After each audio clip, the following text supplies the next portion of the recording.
नमस्ते दोस्तों, कैसे हो सब। आप सभी को स्वागत है मेरा YouTube channel glow your study पर।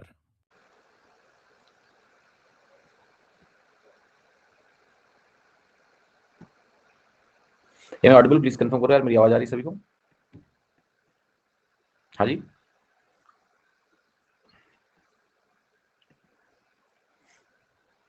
Okay, alright. सो ये बता दो, कल हमने कितने सवाल कर लिए थे, कितने क्वेश्चन हो गए थे कल, तो उसके आगे शुरुआत कर लेते हैं। How many questions we solved yesterday? 135 तक पहुंच गए हैं। वाह, धीरे धीरे करके पौधा बड़ा हो जाता है। 135 is a good number. Okay,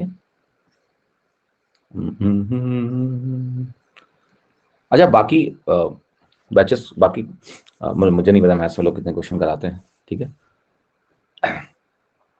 और हम काफी क्वेश्चन करते हैं, इस बात का ख्याल रखिएगा, ठीक है। अपने बैच में जो क्वेश्चन यार मिसिंग है उसके लिए टीम को मैंने बोल दिया है, बट अभी वीकेंड है बेटा, तो वो मंडे को जो खोया हुआ क्वेश्चन है ना, वो मंडे को ही मिलेगा। ओके, सो कोई बात नहीं, जो बाकी है वो कर लेंगे, और बाकी जो खोए हुए क्वेश्चन हैं वो मंडे को मिलेंगे। ओके, तो 135 में खोए हुए सवाल भी थे, है ना, वो ठीक है। कल क्लास है क्या? बिल्कुल है, बचे हुए क्वेश्चन भी करवा दो, करवा देंगे, आप परेशान ना हो बेटा, करवा देंगे जी। क्लियर?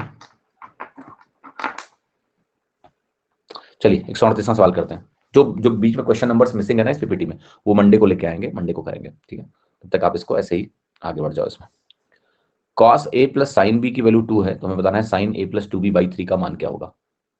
बड़ा इंटरेस्टिंग सवाल है, और एक चीज आपको समझना है कि इसमें जो दोनों वैल्यूज लिखी हैं cos a और साइन b, ओके, समझ में आया? देखो ध्यान से। नॉर्मली क्या है, क्लास अभी शुरू हुई है, घबराए नहीं और पढ़ना शुरू कर दें बस। अभी शुरुआत की है क्लास की, जस्ट कुछ नहीं छूटा है तुम्हारा। ये देखो, cos a plus sine B अगर 2 के बराबर है, तो साइन a प्लस 2b/3 की वैल्यू किसके बराबर होगी? अब देखो, आइडियली आप कहोगे कि cos a plus sine B की वैल्यू अगर 2 के बराबर है, तो आप कहोगे यहां दो वेरिएबल है a और b, और अगर यहां दो वेरिएबल है तो एक तरह से तो हमारे पास एक इक्वेशन है, दो वेरिएबल है। मन तो कर रहा है कि बोल दे कि इसका उत्तर संभव नहीं है, मन कर रहा है तुम्हारा, मेरा तो कर रहा है, लेकिन चूंकि यहां कहीं ऐसा ऑप्शन नहीं है, none of these can not be determined, तो हम ये सोचने पे मजबूर हो रहे हैं कि क्या इसका आंसर हो सकता है। तो देखो, ये कोई नॉर्मल इक्वेशन नहीं है कि a प्लस बी बराबर 2 लिखा हो, नहीं, ये कॉस ए और साइन बी है। कॉस ए और साइन बी पर कुछ रिस्ट्रिक्शंस होती हैं, और वो रिस्ट्रिक्शंस क्या है? रिस्ट्रिक्शंस ये होती हैं कि कॉस ए की मैक्सिमम वैल्यू 1 हो सकती है और साइन बी की मैक्सिमम वैल्यू 1 ही हो सकती है। इसका सिंपल सा मतलब ये हुआ कि ये दोनों हैं, अगर इनको 2 के बराबर होना है तो ये मजबूर हैं कि ये दोनों अपनी मैक्सिमम वैल्यू को लेकर ही आए।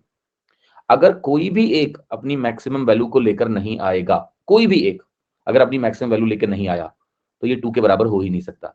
तो कहने को दिख तो दो वेरिएबल रहा है, लेकिन ये दोनों वेरिएबल बेचारे ऐसी शर्तों से बांध दिए गए हैं, ऐसी शर्तों से बांध दिए गए हैं कि बेचारे 1-1 हो सकते हैं बस, क्या नहीं।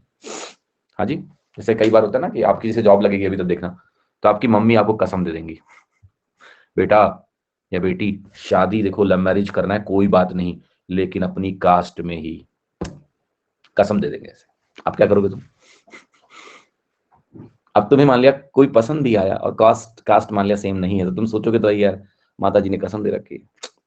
ठीक है, बंधे हो, क्या कर सकते हो, ठीक है। तो ऐसे इनके साथ, बेचारों के साथ कॉस ए साइन भी 2 के बराबर हैं, बहुत सारी वैल्यू ले सकते हैं, लेकिन ये बेचारे यहाँ मजबूर हैं, 1+1 ही इनको होना है। अगर 1+1 ही इनको होना है, तो ए की वैल्यू क्या है? 0 डिग्री, बी की वैल्यू क्या है? 90 डिग्री। तो एक इक्वेशन में भले ही दो वेरिएबल दिख रहे थे, दो ही वेरिएबल दिख रहे थे, बट ए और बी की वैल्यू क्या है? ये निकल के आ गई, sign of a plus 2b 0+180/3, तो ये बनेगा साइन 60, बनेगा कि नहीं बनेगा? ये वैल्यू हो गई तुम्हारी साइन 60। अब देखो साइन 60 कहाँ लिखा हुआ है, ये साइन 30 है, ये नहीं चलेगा, ये कॉस 30 है, और कॉस 30 साइन 60 के बराबर होता है, तो बी आंसर सही हो गया। क्लियर, समझ में आया कि नहीं? बी ऑप्शन सही हो गया, कॉस ऑफ b/3, उस क्या बना? cos 30 ही साइन 60 के बराबर होता है, तो ये करेक्ट हो गया। आगे मैंने चेक नहीं किया, वो आगे गलत होगा, चेक करना तो चाहो तो कर लो, ये है cos 2b/3, तो ये cos 60 है, ये गलत हो गया। साइन a/3 आपका साइन 0 है, तो ये तो हो ही नहीं सकता, आपका आंसर करेक्ट आ गया। ओके, ठीक है, समझ में आई मेरी बात? तो अब आके 139वां सवाल करते हैं। डी कहां से हो जाएगा यार? डी साइन 0 है, साइन 0 कैसे बराबर हो जाएगा साइन 60 के? साइन ए plus cos b plus sine c plus cos d plus sine e की वैल्यू 5 है। कॉस ए, अच्छा तुम ए की वैल्यू को कहीं और लेके चले गए 450, फिर उससे क्या होगा? उससे क्या होगा? हाँ जी, तुम ए को 450 ले रहे हो, फिर क्या करना चाहते हो? ओके, उत्तर बी है तो बी ही होगा, बस टेंशन ना लो ज्यादा। Sign A cos B sign C cos D sign ई 5 है। ये भी वैसा ही सवाल है। 5 दोस्त हैं, पांचों की माताओं ने उनको कसम दे रखा है बेचारे। सबकी वैल्यू क्या होगी? 1 1 1 1 1। इनको खुद की सबकी मैक्सिमम वैल्यू लेनी पड़ेगी, तब जाके 5 के बराबर होंगे। 5 लोग हैं, टोटल 5 होना है, मैक्सिमम वैल्यू 1 ही हो सकती है, तो ये सारे 1 + 1 + 1 + 1 5 के बराबर होंगे। अब अगर ये हो गया तो आप कह रहे हो ए क्या है 90। जब साइन ए 1 होता है तो कॉस ए 0 होता है, जब कॉस बी 1 होता है तो साइन बी 0 होता है, जब साइन सी 1 है तो कॉस सी 0 होगा। सब 0 वाले मामला दिख रहा है, उधर 1 है तो इधर ये 0 होगा, बट ये साइन ही लिखा है तो ये 1 होगा। तो आंसर क्या आ गया आपका? +1। ओके, बिकॉज उधर 1 है तो इधर 0 बना, बट साइन ही उधर भी लिखा है, साइन ही इधर भी लिखा हुआ है, देयरफॉर आंसर इज 1। आपका उत्तर क्या आएगा? 1। कोई कंफ्यूजन किसी को है तो बता दो। हाँ जी, क्लियर? यस और नो? ऑलराइट, चलिए अगला देखते हैं।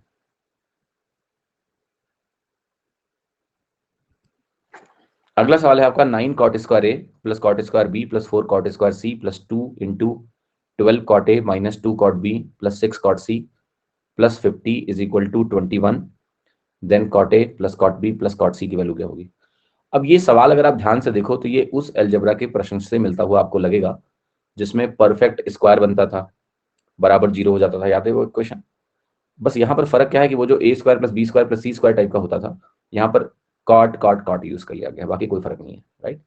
तो बेसिकली सवाल जो है वो कैसे सॉल्व होगा, आप कहोगे 9 cot स्क्वायर ए मुझे यहाँ दिया हुआ है, ये आपका प्लस 24 cot ए है।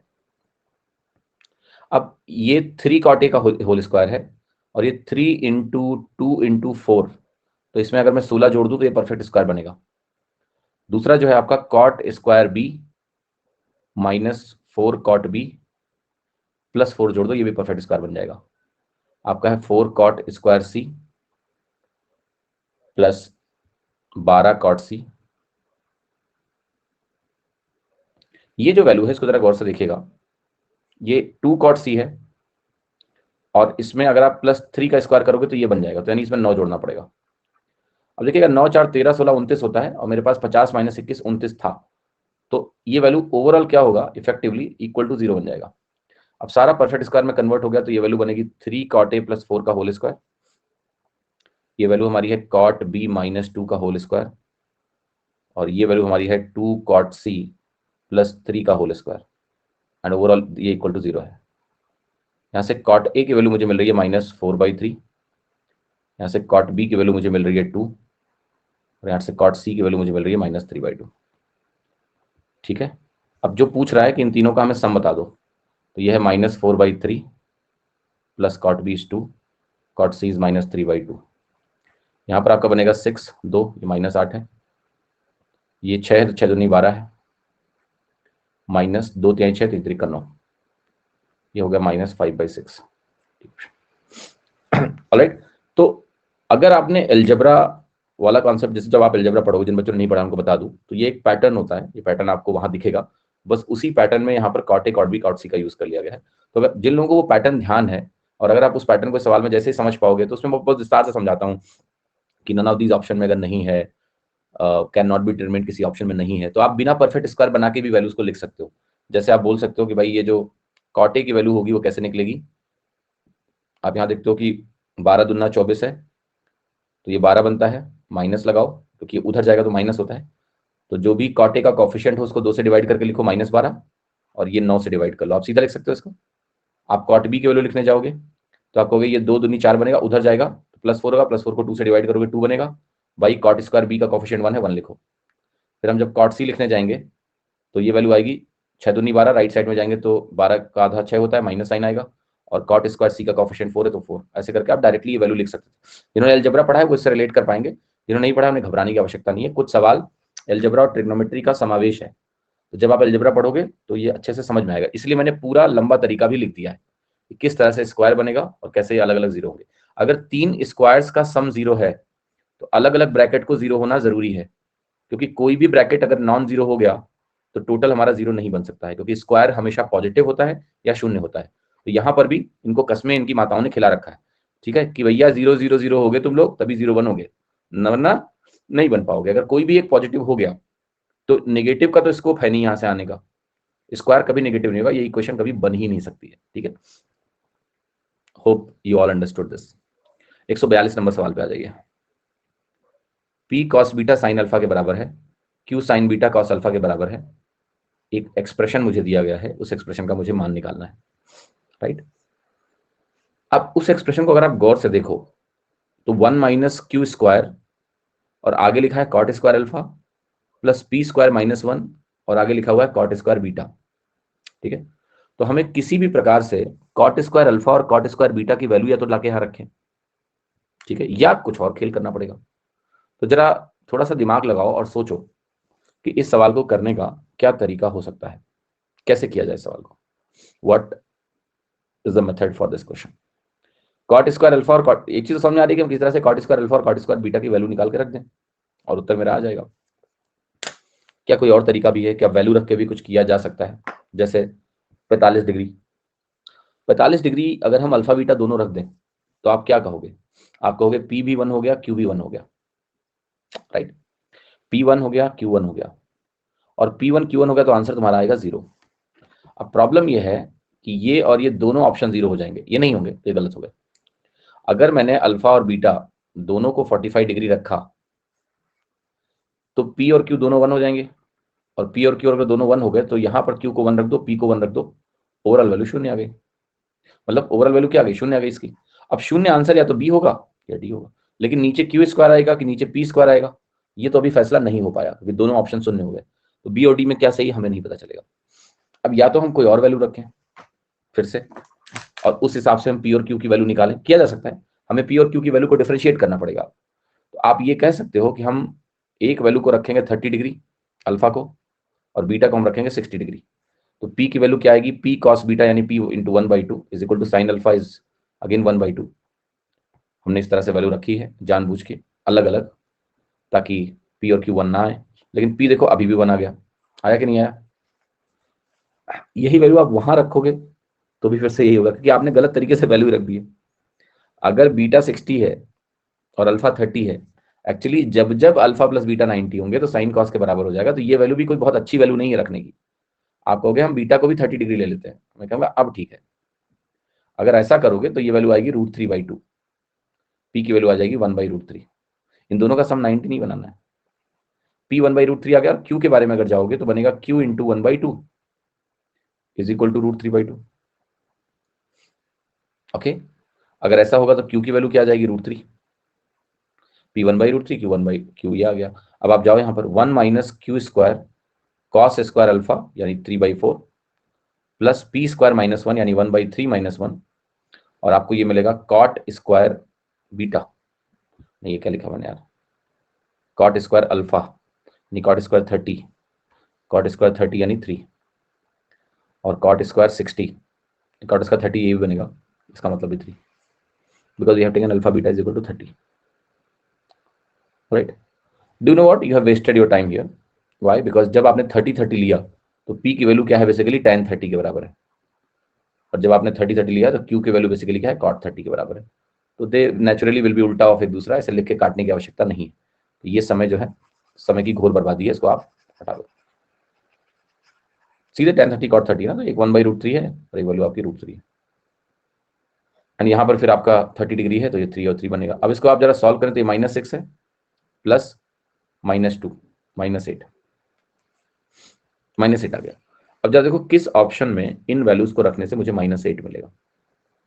तो न्यूमरेटर में P square minus Q square दो ऑप्शंस में है, ठीक है, दो ही, इन्हीं दोनों में से कुछ करेक्ट है। तो मैं अगर -8 की बात कर रहा हूं तो मैं ऐसे लिख सकता हूँ 1/3 -3, तो -8/3 मुझे न्यूमरेटर दोनों का मिल रहा है। अब मुझे अगर 3 हटाना है तो मैं नीचे क्या चाहूंगा कि नीचे पी स्क्वायर हो, क्योंकि पी स्क्वायर 1/3 बनेगा और 3 कट जाएगा, तो आंसर हो गया डी। तो मेहनत है, मतलब इट्स नॉट कि ऐसे हो गया, मेहनत है बट बहुत ज्यादा नहीं है। अगर आप ध्यान से देखें वैल्यू पुटिंग में, जो पहली वैल्यू आपने 45 डिग्री की रखी थी वहां थोड़ा सा सेंस अगर लगाते तो 45 रखना ही नहीं था, क्योंकि अगर P1 और Q1 हो जाएंगे तो ये सवाल नहीं हो पाएगा, हम ऑप्शन नहीं सिलेक्ट कर पाएंगे कि बी है या डी है, राइट। बट उसको रखने से कोई नुकसान नहीं हुआ आपका, क्योंकि 2 ऑप्शन आपने एलिमिनेट कर लिए। You have eliminated 2 option, you have eliminated 2 option at least, ठीक है। अब आते हैं कि भाई ट्रेडिशनल मेथड अगर इस सवाल में लगाना हो तो क्या होगा। तो देखो, ट्रेडिशनल मेथड लगाने के लिए आपको एक चीज बहुत अच्छे समझ में आ रही होगी कि इस पर्टिकुलर सवाल में किसी भी प्रकार से अगर आपको ट्रेडिशनल मेथड लगाना है तो हमें वेरिएबल्स को एलिमिनेट करना पड़ेगा। हमें कॉट स्क्वायर अल्फा कैसे निकालें? देखो, एक तरीका आपके दिमाग में आ रहा होगा कि इनको डिवाइड कर लो, राइट। चलो डिवाइड करके देखते हैं कि इन दोनों वैल्यू को डिवाइड कर लेते हैं। तो जब आप डिवाइड करोगे तो आपको क्या मिलेगा? आपको मिलेगा p/q cos beta cot beta is equal to cot alpha या sine tan alpha is equal to tan alpha. ये वैल्यू मिल रही है आपको, राइट साइड में अल्फा मिल गया। तो कॉट और tan में एक छोटी सी रिलेशनशिप आपको दिखी।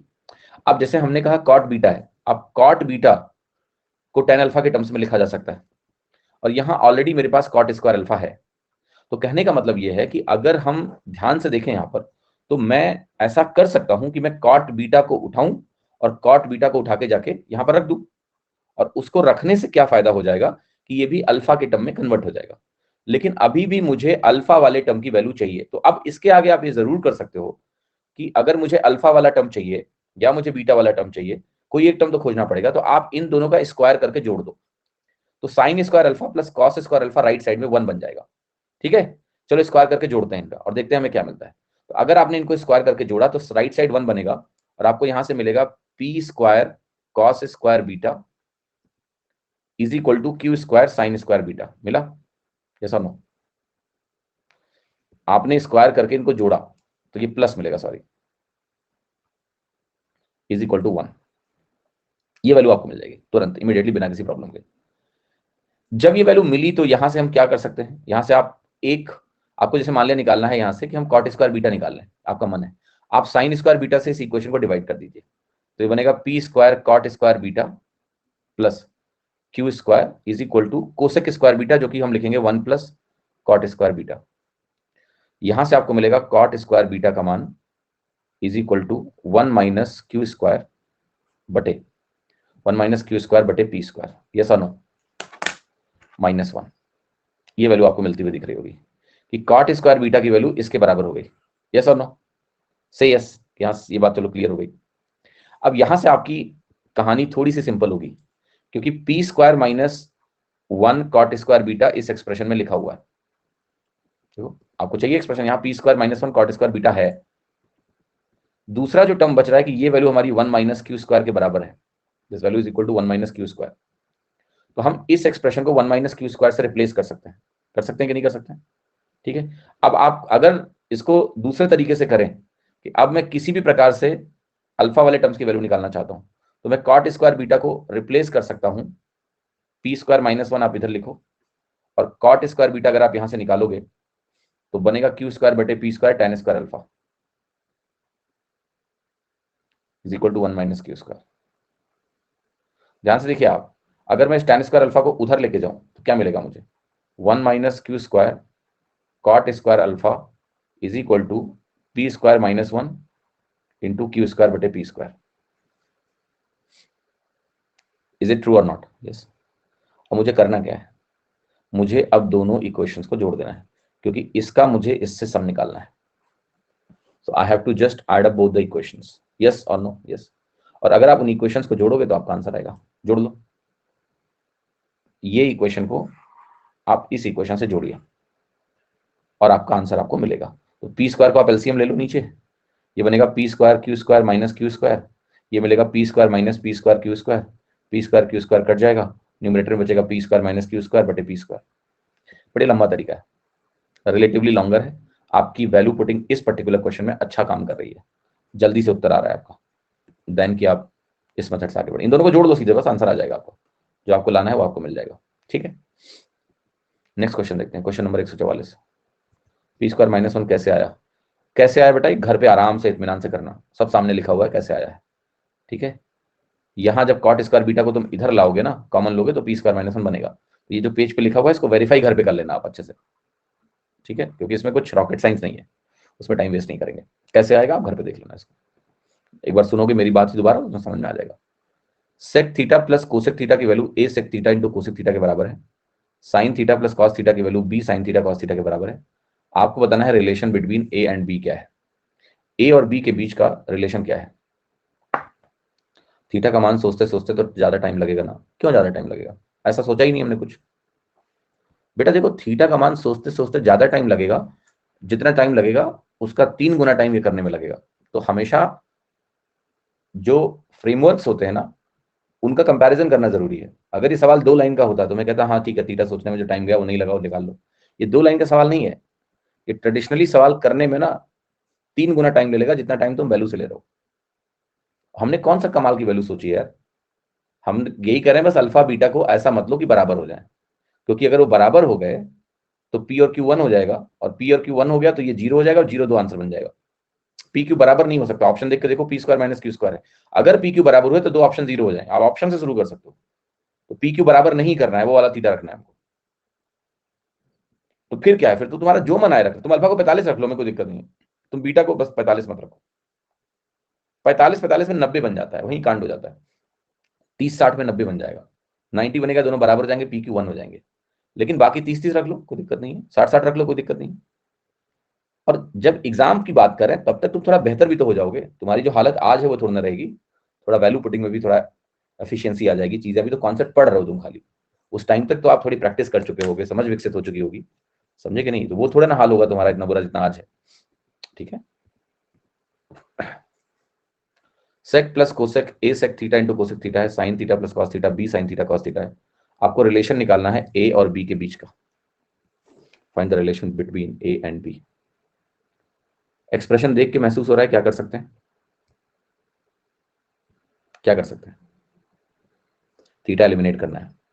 थीटा एलिमिनेट करने के लिए हम थीटा की एक वैल्यू रख सकते हैं, बिल्कुल, थीटा ऑप्शन में नहीं है तो बेहिचक रखो। आपको जब थीटा की वैल्यू रखेंगे तो कुछ नहीं होगा, रख लो थीटा की वैल्यू, बस अनडिफाइंड वैल्यू मत रखो, थीटा ऑप्शन में है ही नहीं यार, तो ये चिंता नहीं ना कि थीटा वहां रखेंगे तो नीचे भी रखना पड़ेगा, नहीं रखना।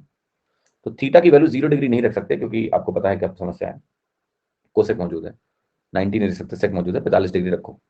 थीटा अगर 45 डिग्री हम रखेंगे तो फायदा भी है बहुत बढ़ चढ़ के, साइन कॉस बराबर हो जाएंगे, सेक कोसेक बराबर हो जाएंगे, सेक कोसेक √2 के बराबर हो जाएंगे, तो ये वैल्यू 2√2 हो जाएगी, ए इंटू √2 इंटू √2 बनेगा, एक √2 कट जाएगा, यहां से ए की वैल्यू आपको √2 मिल गई। क्लियर, समझ में आया? अगर मैं यहाँ √2 रख 1/√2 रखूंगा तो ये वैल्यू बनेगी √2, 1/√2 प्लस 1/√2 2/√2 2/√2 इज √2, और ये b इंटू 1/√2 इंटू 1/√2 बनेगा, तो b की वैल्यू आपकी आ जाएगी 2√2, राइट। अब जो ऑप्शन दिए हैं इनको वेरीफाई करना है, तो ऐसा नहीं है कि थीटा ऑप्शन में नहीं है तो वैल्यू नहीं रखनी पड़ेगी, अब हमें ए और बी की वैल्यू रखनी पड़ेगी ऑप्शंस में। ठीक, ए और बी की वैल्यू डालोगे ना तभी देखोगे कौन सा सही है कौन सा गलत। अब वही रिस्क फिर से सामने आना चाहिए तुमको, हो सकता है 2 ऑप्शन मैच कर जाए, क्योंकि ए और बी के वेरिएबल का मान थीटा रखने के बाद निकल जरूर गया है, बट वो ए और बी हमें ऑप्शन में रखने हैं, और ऑप्शन में रखने के बाद हमें पता चलेगा ना कि 2 ऑप्शन मैच कर रहा है कि नहीं। गारंटी नहीं है ना कोई कि 2 ऑप्शन मैच नहीं करेगा, कर सकता है, तो फंसने की गुंजाइश अभी बरकरार है, ऐसा नहीं है। तो मैं ये नहीं कह रहा हूँ कि ये कोई फुल प्रूफ मेथड है कि तुमने थीटा को 45 रख दिया तो तुम्हारा आंसर 100% आ ही जाएगा, 2 ऑप्शन मैच कर जाएंगे तो फिर बर्बादी सुनिश्चित है, फिर एक वैल्यू और रखने में तो बहुत टाइम चला जाएगा। नहीं कर रहा है वो एक अलग बात है, एक अच्छा संयोग है बेटा कि नहीं कर रहा है, ये अच्छा संयोग है, ओके, बट ये दुर्योग भी हो सकता था, और दुर्योग की स्थिति में क्या होता, बर्बाद होते हैं, फिर ये सवाल हाथ से गया हमारे, ये बात पता होना चाहिए, रिस्क पता होना चाहिए। यहां अच्छा हो गया इसका मतलब क्या है? खैर अब इतना आगे बढ़े तो चलो चेक कर ही लेते हैं। तो b की वैल्यू है 2√2 into A square minus 1 is equal to 2 into √2, ये बराबर हो रहा है, तो बराबर हो रहा है तो ये आंसर हो सकता है नहीं हो सकता है, खाली यही बोलेंगे क्योंकि आगे भी चेक करना पड़ेगा। और डरो क्योंकि आगे अगर कोई सेम आया तो फिर इतना टाइम लगाने के बाद हम कहेंगे हम कुछ नहीं कर पाए। ठीक है, तो ये बहुत रिस्की रास्ता लेके हम लोग चल रहे हैं। तो ये बनेगा 8 माइनस 1 7, और ये 2b के बराबर है। और अगर ये 2b के बराबर है तो 2 इंटू बी 4√2 बनेगा, तो ये गलत हो गया। a प्लस बी 1 के बराबर है, a प्लस बी 1 के बराबर तो नहीं है। a माइनस बी की वैल्यू देखेंगे तो आएगा -√2, और बी स्क्वायर माइनस ए का बनेगा 8 माइनस 1 7, ये भी नहीं है। तो आप यही कहोगे किस्मत अच्छी है कि भैया ए ही मैच किया, बस कोई और मैच नहीं किया। बट अगर कोई और मैच कर जाता तो आप बस चारों खाने चित हो जाते, क्योंकि एक और वैल्यू मान के करना फिर और रिस्की है। हमें क्या पता उस वैल्यू पे भी बराबर हो गया तो, because it's complex expression, it's not easy expression. तो there is a limitation of this method, even if हमारा पहला ट्रायल में हमें वैल्यू मिल गई, बट इसका मतलब ये नहीं कि हम बहुत हवा में उड़ने लगे। ठीक है, हमें ट्रेडिशनल मेथड इस सवाल का डेफिनेटली एक्सप्लोर करना चाहिए। तो ट्रेडिशनल मेथड में यार आपको ये जरूर पता है, 100% पता है कि मुझे थीटा को एलिमिनेट करना है। सर एक रिक्वेस्ट है, प्लीज पहले ट्रेडिशनल मेथड से बताया करिए। आदित्य, इससे कोई फर्क नहीं पड़ता है कि मैं पहले वैल्यू रखवाऊं या पहले ट्रेडिशनल कराऊं। हाँ, पहले जब मैं ट्रेडिशनल नहीं कराता हूं तो उसका एक फायदा मुझे जरूर होता है, ठीक है, कि तुम इस बात को गौर से सुनते होगे जो मैं पहले बताता हूँ। वरना तुम ट्रेडिशनल कर लोगे तो तुम इसी गफलत में रहोगे कि हो गया मेरा सवाल, अब मुझे क्यों देखना है वैल्यू वैल्यू, है ना, इसलिए नहीं कराता हूँ। तो बेटा 10 साल से पढ़ा रहा हूँ, रग रग से वाकिफ हूँ तुम्हारे, करना पड़ता है सब खेल। हाँ जी, चलो आ जाओ। अब देखो, जो sec theta plus cosec theta को सर पहले इसको साइन और कॉस में कन्वर्ट करो। बहुत तकलीफ दे रहे हैं देखने में, दे रहे हैं क्या? कितने लोगों को बहुत तकलीफ हो रही है इसको देख के? साइन कॉस में कन्वर्ट करिए, थोड़ा तमीज से लगे। चलो कर लेते हैं, साइन कॉस में कन्वर्ट कर लेते हैं। तो एक काम करते हैं, साइन कॉस में कन्वर्ट करने का बहुत सिंपल तरीका है कि इसको तुम सेक इंटू कोसेक से डिवाइड कर दो दोनों साइड। अगर सेक इंटू कोसेक से डिवाइड करोगे ना ये, तो पता है क्या बनेगा? ये वैल्यू क्या बनेगा? 1 अपॉन कोसेक, यानी साइन बन जाएगा। तो वैल्यू आपकी बनेगी, पहला एक्सप्रेशन बनेगा sine theta plus cos theta is equal to A. दूसरा जो एक्सप्रेशन है वहां से बनेगा sine theta plus cos theta बराबर क्या दिया है? Sine theta plus cos theta आपको दिया है B sine theta cos theta, ऐसा दिया हुआ। अब आपको एक बात समझ में आ रही होगी कि ए की वैल्यू हमारी B sine theta cos theta के बराबर है। यस और नो? इतना तो समझ में आ रहा है सभी को? किसी को कोई शंका है तो बताओ। नहीं, दैट्स वेरी मच क्लियर कि ए की वैल्यू हमारी B sine theta cos theta के बराबर है। काफी हद तक हम आगे बढ़ गए हैं, लेकिन अभी हमें हमारे प्रश्न का उत्तर नहीं मिला है। प्रश्न का उत्तर यह है कि आगे क्या करें। आगे इसका स्क्वायर कर लो बस। अगर इसका स्क्वायर करोगे तो आपको मिलेगा 1 plus sine square theta plus cos square theta 1 बनेगा, plus 2 sine theta cos theta मिलेगा, और ये वैल्यू ए स्क्वायर के बराबर मिलेगी। साइन थीटा कॉस थीटा की वैल्यू ए बटा बी के बराबर है, तो 1 plus 2a by B is equal to A square. यहां से मिलेगा आपको 2a by B is equal to A square minus 1, 2a is equal to be into A square minus 1, जो कि आपका पहला एक्सप्रेशन है। तो डेफिनेटली सवाल में ट्रेडिशनल मेथड बेहतर है, क्योंकि वैल्यू पुटिंग में जब ऑप्शन में भी वैल्यू रखनी होती है और एक्सप्रेशंस थोड़े अजीब से हों, चारों ऑप्शन में वैल्यू रखना और इस रिस्क के साथ चलना कि क्या पता कहीं दो सेम ना हो जाए, ये भय जो है ये बहुत खतरनाक है। और एग्जाम में अगर मैच कर गया तो the risk is not worth taking, you will lose the question, क्योंकि वापस आके फिर इस मेथड से सवाल करना विल बी ट्रिकी। तो मोरलेस आपको मैं उस डायरेक्शन में कहीं ना कहीं लेके जा रहा हूं कि जब ऑप्शन में गिवन एक्सप्रेशंस कॉम्प्लेक्स हों और ऑप्शन में भी वैल्यू रखनी पड़ेगी चारों में, it's better to avoid value and explore traditional method. ठीक है, एक फ्रेमवर्क कहीं ना कहीं बन रहा है दिमाग में ना। लेकिन अगर ऑप्शंस कांस्टेंट हैं, वैल्यूज हैं 1 2 3 4, या फिर ऑप्शंस में सिंप्लीफाइड एक्सप्रेशंस हैं, जैसे कोई एक्सप्रेशन बनेगी ऑप्शन में sine theta cos theta tan theta cot theta ही लिखा हुआ है, दो दो टर्म नहीं है कि साइन प्लस कॉस है टेन प्लस, लाइक दैट। हमने ऐसे सवाल किया ना जहाँ दो दो एक्सप्रेशन थे, वहां हमने अवॉइड की वैल्यू, क्योंकि वहां रिस्क आपका ज्यादा होता है, वैल्यू रख के देखने में वक्त ज्यादा लगता है। तो देयरफॉर यहाँ ट्रेडिशनल मेथड आपका बेहतर है सवाल। ये सवाल देखिए, 2c tan alpha upon 1 minus tan square alpha की वैल्यू b बटा sec alpha is equal to a बटा कोसेक अल्फा के बराबर है। आपको 4c square a square plus 4c square b square की वैल्यू चाहिए। ये सवाल अत्यंत ही घनघोर डरावने वाला प्रश्न है। पहले ही जाएगा homework, so that you try on your own once. करना कुछ नहीं, अल्फा को एलिमिनेट करना है, तो पूरा दम लगा दो कि अल्फा कैसे एलिमिनेट होगा। अगर अल्फा को आप एलिमिनेट करोगे तो आपको आपका उत्तर मिलेगा, बट अल्फा को कैसे एलिमिनेट करना है, थोड़ा सा दम लगाने का प्रयास करें कि भाई कौन सा उत्तर इसमें से सही हो सकता है। तो ये सवाल होगा। या कुछ लोग कह रहे हैं वैल्यू, देखो वैल्यू में एक रिस्क पता है आपको जीरो साहब, कि दो ऑप्शन बराबर होंगे तो हम बर्बाद हो जाएंगे। ये रिस्क आपको पता होना चाहिए, क्योंकि ऑप्शन में भी अगर वेरिएबल है और आपने एक वैल्यू रखी, उस वैल्यू से आपने कुछ ए और बी को निकाला, but you know if two options are same your game is over, because options are complex, they are not simple options like A B, they are A की पावर 6 प्लस बी की power 6, something like that. जैसे पहला option जो है A square plus B square का whole cube है, दूसरा option जो है वो A square plus B square का होल स्क्वायर है, तीसरा ऑप्शन जो है A square minus b square का होल स्क्वायर है, चौथा ऑप्शन जो आपका है वो है ए की पावर 6 यानी ए स्क्वायर माइनस बी स्क्वायर का होल क्यूब। तो ये कॉम्प्लेक्स एक्सप्रेशन है, अगर हमारे दो ऑप्शन सेम आ गए तो फिर मैं जाके एक और वैल्यू कहाँ से ढूंढूंगा और रखूंगा, आपके पास उतना समय नहीं होगा एग्जाम में।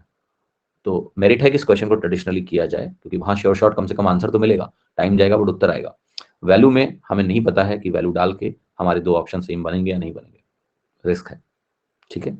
एनीवे, तो ये होमवर्क में ट्राई करना, बाकी हम इसको देखेंगे बाद में। क्वेश्चन नंबर 146 को जरा गौर से देखिएगा। 2 tan स्क्वायर ए माइनस tan स्क्वायर बी की वैल्यू -1 के बराबर है। आपको √2 cos b minus cos a का होल स्क्वायर निकालना है। ये मान के चलना है कि a और b जो आपके हैं वो एक्यूट एंगल्स हैं, दे आर एक्यूट एंगल्स यानी फर्स्ट क्वाड्रेंट के एंगल्स हैं। तो अब इस प्रश्न को अगर आप गौर से देखेंगे, ऑल्दो यहाँ पर दो वेरिएबल का मामला आपको दिख रहा होगा, भाई दो वेरिएबल है, बट आपको ऑप्शन में फिक्स वैल्यू दिख रही है, यानी सॉल्व तो होगा। ए और बी अगर एक्यूट एंगल है तो आप खुद से जरा कोशिश करो कि क्या कोई वैल्यू ऐसी मैं जानता हूं जहां पर ये इक्वेशन सेटिस्फाई होगी, शायद आपको वैल्यू मिल जाए।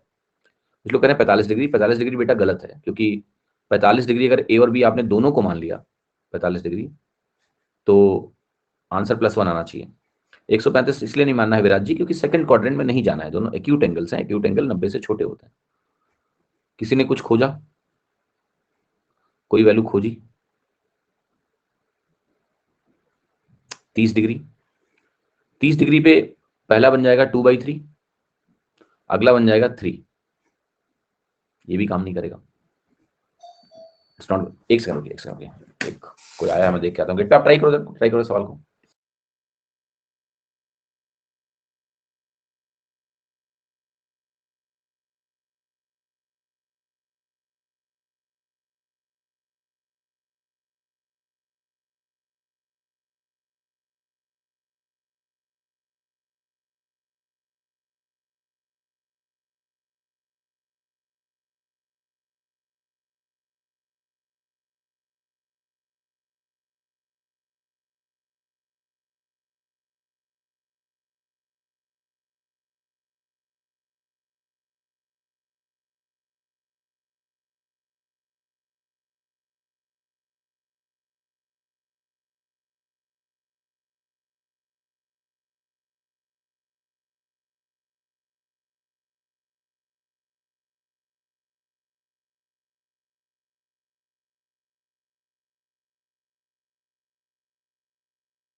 मेरा खाना है ये किताब, ठीक है। कई दिनों से नहीं आई थी वो, आज आ गई। संडे कल कल ही पढ़ेंगे, यस यस यस, तुमको ही पढ़ाएंगे, ऐसा नहीं है। ये किताब नहीं, ट्रिग्नोमेट्री। तो क्या हिट एंड ट्रायल से वैल्यू मिली आपको? हाँ, साइकोलॉजी की किताब है, साइकोलॉजी। वैल्यू मिल गई होगी ना, नहीं मिली? देखो इसको अगर ए को 45 रखो, ए को 45 रखोगे तो ये बनेगा 2 × 1 माइनस, बी को अगर मैं रखूं 60 डिग्री तो ये बनेगा -3, √3 का स्क्वायर, तो ये बनेगा -1, ठीक है, हो गई फिट वैल्यू। तो आपको अगर एक वैल्यू मिल गई जो इस इक्वेशन को सेटिस्फाई कर रही है, तो आपको टेंशन लेने की जरूरत नहीं है, वही वैल्यू जाके यहां रखो, तो आपको मिलेगा √2 × cos b, और जो cos b है वो हमारा एक्यूट एंगल है, बी का वैल्यू कितना माना था हमने? 60 डिग्री, राइट। तो √2 × 60 डिग्री बनेगा, cos 60 की वैल्यू होती है 1/2, cos a हमारा होता है 1/√2, और इसका मुझे करना है स्क्वायर, तो ये दोनों 1/√2 के बराबर हो गए, 0 बन गए, शून्य। क्लियर है कि नहीं? यस, √2 cos b इज 1/√2, ठीक है। क्लियर हुआ सभी को? कोई तकलीफ नहीं? चलो अगला सवाल लेते हैं। आपको एक एक्सप्रेशन दिया है खतरनाक सा और कह रहा है बताओ इसकी वैल्यू क्या है। आंसर कांस्टेंट है। अगर आंसर कांस्टेंट है, खोजने से बेटर दोनों ऑप्शन, दोनों तरफ 2 ऐड कर देंगे। उससे क्या होगा 2 ऐड करने से? उससे कि स्क्वायर ए माइनस टेन स्क्वायर बी बनेगा बेटा। फिर 2 ऐड करने से क्या होगा? खोजना ही बेहतर है।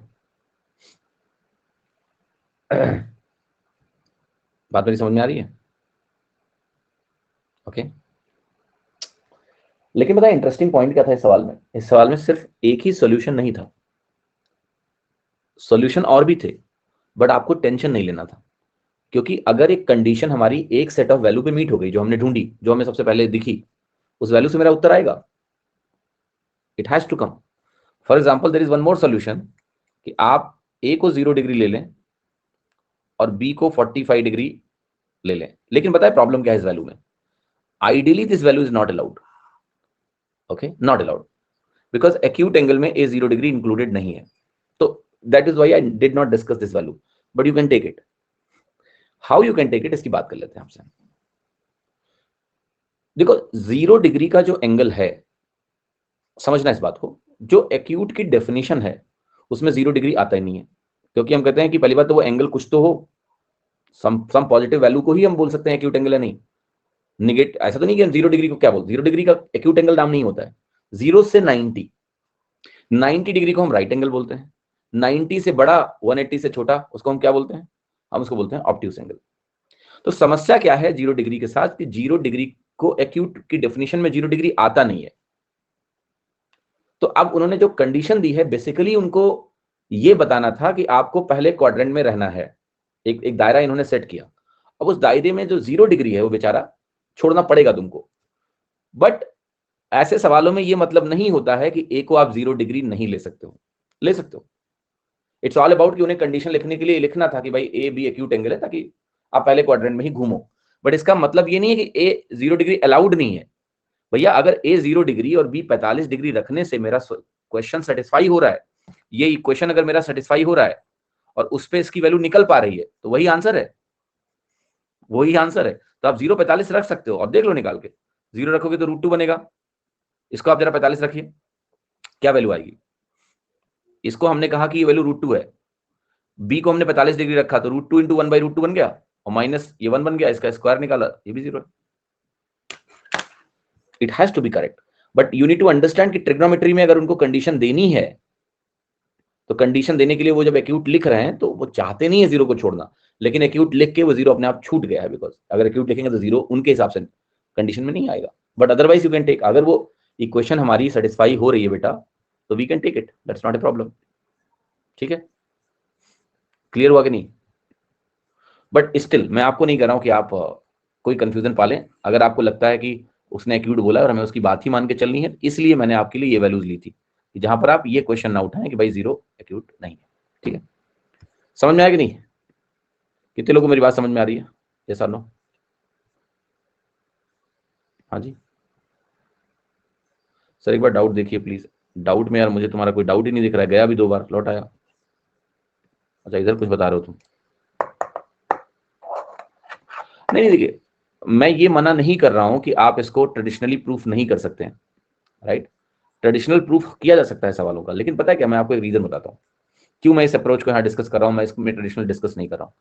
Traditional approach is based on having complete step information from your memory. 2 जोड़ना इस सवाल में सडनली एग्जाम में दिमाग में आ ही नहीं सकता आपको। Understand this point. क्या एग्जाम में जब आपको ये सवाल ऐसे दिखेगा और तुरंत ही आप बोलोगे 2 जोड़ दो? पॉसिबल ही नहीं है। Under pressure you can do that, at the exam time you can not do that. इधर यू नो कि भाई ये वैल्यू निकालने के लिए ट्रेडिशनली मुझे दोनों साइड 2 जोड़ना पड़ता है, यानी आपको वो 10th वाला सॉल्यूशन याद हो, एग्जैक्टली याद हो, then yes you can add 2 और ऐसा करो। और अगर आपको ये याद है तो मोस्ट लाइकली शायद आपको ये भी याद होगा कि इसका आंसर 0 होता है। अब बात मेरी समझ रहे हो कि नहीं? मैं इस सवाल को ऐसे ट्रीट कर रहा हूं कि मेरे सामने एक सवाल आया, जिस सवाल को, ये सवाल ट्रेडिशनली ऐसे नहीं, देखो जैसे ज्योमेट्री होती है, ज्योमेट्री में कुछ सवालों में कंस्ट्रक्शन करना पड़ता है कि इस पॉइंट को ज्वाइन करना पड़ता है, ऐसे सवाल आते हैं ज्योमेट्री में कुछ सवाल। तो वो सवाल अगर पहले से नहीं पता होंगे तो होंगे ही नहीं आपसे। क्योंकि एग्जाम में आप कंस्ट्रक्शन नहीं कर सकते हो। जो डायग्राम दिया है उसमें किन दो चीजों को जोड़ना है आपको पहले से पता होना चाहिए, सिंपल। तो सिमिलरली या तो आपको इसका मैप पहले से मालूम है कि हम दोनों तरफ दो जोड़ेंगे और दोनों तरफ दो जोड़ेंगे, फिर इसको हम इधर लेके जाएंगे, राइट। तो ये वैल्यू आपकी बनेगी, मैं बता रहा हूं हर्ष क्या बोल रहे हैं, ये 2 tan स्क्वायर ए है, और अगर हम दोनों तरफ दो जोड़ दें तो दो यहां जुड़ेगा, और उधर जो दो जुड़ेगा वो वैल्यू इसको 1 बना देगा, प्लस tan स्क्वायर बी बना देगा। ये वैल्यू आपकी बन जाएगी 2 sec स्क्वायर ए, और ये वैल्यू बन जाएगी आपकी sec square B, right. Naturally मैं इसको क्या लिख सकता हूं, 2 cos square B is equal to cos square A, लिख सकता हूं कि नहीं? Can I write this? Yes. क्या यहां से मैं लिख सकता हूं कि √2 cos b हमारा cos a के बराबर है? यस। लेफ्ट हैंड साइड अगर √2 cos b हमारा cos a के बराबर है, √2 cos b को cos a रख दो, स्क्वायर करोगे 0 आएगा, दोनों बराबर होगा 0। बट ये दो जोड़ना एग्जाम में इमीडिएटली आपके दिमाग में तब तक नहीं आ सकता है जब तक आपको पता ना हो। खैर, इसका एक अल्टरनेटिव तरीका मैं आपको बता दे रहा हूं। आप दो जोड़ो मत, आप इसको उस तरह से मत सोचो, बट रादर आप tan स्क्वायर बी को उधर लेके जाओ सीधे। तो आपकी वैल्यू आपकी बनेगी, मैं लिखता हूं कि ये जो tan square, what I want to say is basically कि क्योंकि मुझे यहाँ कॉस में कन्वर्ट करना, अगर एक लॉजिकल तरीका है जो एग्जाम में सोचा जा सकता है ट्रेडिशनली, वो मैं बताने जा रहा हूं आपको। आपको मेरे पास tan है, मुझे यहाँ cos चाहिए, cos बनता है sec से, तो आप ये सोचिए बशर्ते कि tan स्क्वायर ए को मैं क्या लिख सकता हूँ, sec square A -1, tan square B को क्या लिख सकता हूँ मैं, sec square B -1 is equal to -1। Now this can be thought, okay. अब आप कहोगे कि ये वैल्यू हमारी क्या होगी, 2 sec स्क्वायर ए माइनस sec स्क्वायर बी, और यहाँ ये -2 है, और ये वैल्यू आपकी +1 है, -1 बनेगा, उधर से कटेगा, 0 हो गया। Now what ever I said you can do here also, ठीक है। तो rather than adding, either you go like this कि मैं tan को sec में कन्वर्ट कर लूं, तब ये ट्रेडिशनली पॉसिबल है। 2 ऐड करना तो ज्यादा इजी था। आदित्य, तुम्हारे कान में आके बताएगा कौन कि दोनों तरफ 2 ऐड करना है? सॉल्यूशन देख के हमेशा आसान लगता है, सॉल्यूशन देख के हमेशा आसान लगता है, ओके। बिकॉज आपके अंदर इतना इंटेलिजेंस तो है कि अगर आपके सामने सॉल्यूशन है तो आप समझ ही जाओगे। सवाल इसका नहीं है, सवाल यह है कि जब ऐसा कोई सवाल एग्जाम में आएगा, नॉट यही सवाल, क्योंकि यहां तो तुम्हें पता लग गया कि 2 जोड़ना है, कोई दूसरा सवाल जो आपने नहीं देखा, देन कोई कान में नहीं बताएगा कि 2 कहां जोड़ना है, नहीं जोड़ना है, तो वो आपके लिए एक नया सवाल हो जाएगा। तो नए सवालों में we need to think very fresh. मेरी पूरी टीचिंग में आपको ये चीज दिखेगी हमेशा कि किसी चीज को रॉ सोचना पॉसिबल है या नहीं है। How somebody can get that idea for the first time in the exam कि भैया क्या करें। क्या वैल्यू पुटिंग इस सवाल में एक नेचुरल अप्रोच हो सकती है? यस, कि we are trying values that fits and gives me -1 and that's not difficult, we are easily getting these values. और जब आप देखोगे ट्रिग्नोमेट्री आप पूरी कर लोगे, प्रैक्टिस कर लोगे, तो वैल्यूज में आपकी एक एक्सपर्टाइज आ जाएगी। जो बेसिक 45-60 वाली वैल्यू है, ये फिट करना तुम सीख जाओगे आराम से, उनसे बात बनेगी, राइट, इनसे बात आपकी बनेगी। Just give me a moment, और अगला सवाल आप ट्राई करो।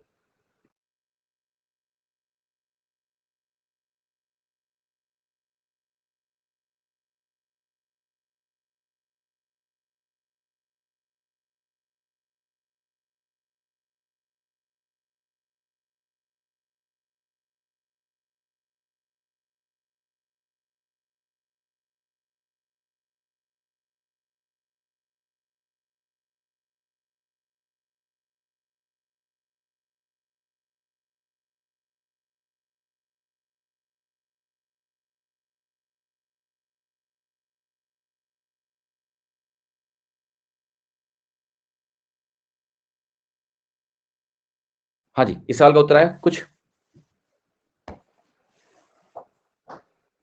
कितने लोग आंसर आ गए? और इसमें कह रहा है एक एक्सप्रेशन दिया, मुझे इसकी वैल्यू बता दो कितनी होगी। कोई कर रहा है सवाल को? sin y - w cos x - z sin x - y cos w - z। और देखो इस सवाल में वेरिएबल क्वेश्चन में है, ऑप्शन में नहीं है, ऑप्शन फिक्स है। तो अगर ऐसा है तो डेफिनेटली अगर मुझे सवाल को करना है तो वैल्यू मैं अपनी तरफ से रख सकता हूं। मैं x y z सबको बराबर कर दूंगा, मैं कहूंगा x बराबर y बराबर z बराबर w। साइन कॉस है तो साइन कॉस कभी अनडिफाइंड नहीं होते हैं, इसलिए कोई घबराने की जरूरत नहीं है। x y z w सबको आपस में बराबर कर दो, या आप कह लो सबको 0 मान लिया, एक ही बात है। तो आपका बनेगा साइन 0 कॉस 0 1 होता है, लेकिन जब साइन प्रोडक्ट में है जिसकी वैल्यू 0 है तो ओवरऑल आंसर मेरा 0 ही आएगा। ये हो गया तरीका इस सवाल को लिखने का, राइट, कि that is how the answer will be. कितने लोग को बात समझ में नहीं आई? भाई मैंने वैल्यू मान ली सबकी जीरो है, चलो एक्स वाई जेड डब्ल्यू सब जीरो है, तो sine zero cos zero sine zero cos zero sine zero cos zero, जहां साइन जीरो है साइन जीरो जीरो होता है, प्रोडक्ट जीरो बनेगा, टोटल हमारा जीरो ही आएगा। दैट्स बिल्कुल फिक्स, इसमें कोई दिक्कत नहीं है। अब सवाल उठा कि इस सवाल को क्या ट्रेडिशनली सोच सकते हैं या नहीं, क्या तरीका हो सकता है ट्रेडिशनली। तो फिर मैं आपके पास ये प्रश्न उठाऊंगा कि साइन ए और यहां पर क्या है आपका कॉस बी, क्या इस तरह का एक्सप्रेशन आपने कहीं देखा है? क्या आपको two sine A cos B की वैल्यू आती है? एनीबॉडी? क्या आपको two sine A cos B की वैल्यू आती है? Sine A plus B plus sine A minus B को कंबाइन करो आप जरा, इसको कंबाइन करो। अगर आप इसको कंबाइन करोगे तो आपको मिलता है two sine A cos B.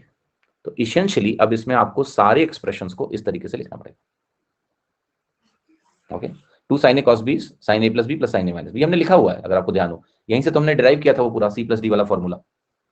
तो साइन ए कॉस बी अगर है मेरे पास, तो मेरे पास आएगा sine of A plus B, यानी इन दोनों का सम। इन दोनों का सम क्या बनेगा बताओ जरा? वाई डब्ल्यू एक्स जेड, तो Y minus W plus X minus Z plus sine of A minus B, तो इन दोनों का अंतर, तो Y minus W minus X plus Z. Just see this question is becoming complex in traditional method, supremely complex. जब answer constant हो ना तो वैल्यू पुटिंग का कोई तोड़ ही नहीं होता है। दूसरा आप लिखोगे सिंपल, तो क्या होगा? Sine of X minus Y plus W minus Z plus sine of X minus Y minus W plus Z, घटाओगे तो ऐसा बनेगा। तीसरा जो टर्म है वो आपको देगा sine W minus X plus Y minus Z plus sine W minus X minus Y plus Z. Right, अभी कार्य खत्म नहीं हुआ है, अभी आपको देखना पड़ेगा कि टर्म कहां से कटने वाले हैं। तो यहां y और x पॉजिटिव है, w और z नेगेटिव है, यहां w और z पॉजिटिव है, x और y नेगेटिव है। आपको पता है दोनों कट जाएंगे, क्योंकि sine of minus theta minus sine theta के बराबर होता है। तो यहां देखो x प्लस वाई पॉजिटिव है, w और z नेगेटिव है, यहां आपका x और y नेगेटिव है, w और z पॉजिटिव है, यानी जो इसके अंदर का इनपुट है और जो इसके अंदर का इनपुट है वो दोनों माइनस में मल्टीप्लाइड है, तो ये दोनों कट जाएंगे। ऐसे ही आप जाओ यहां पर, तो आप कहोगे x y z positive x डब्ल्यू negative, y z positive y z positive अगर मिला आपको यहां, तो आप देखो वाई और जेड नेगेटिव कहां है? वाई और जेड नेगेटिव यहां पर है, यहां पर एक्स डब्ल्यू पॉजिटिव है, यहाँ एक्स डब्ल्यू नेगेटिव है, यहाँ एक्स डब्ल्यू पॉजिटिव है। तो इसके अंदर जो भी चीज लिखी है उसको माइनस से गुणा करके यहाँ लिख दिया गया, ये दोनों कट जाएंगे।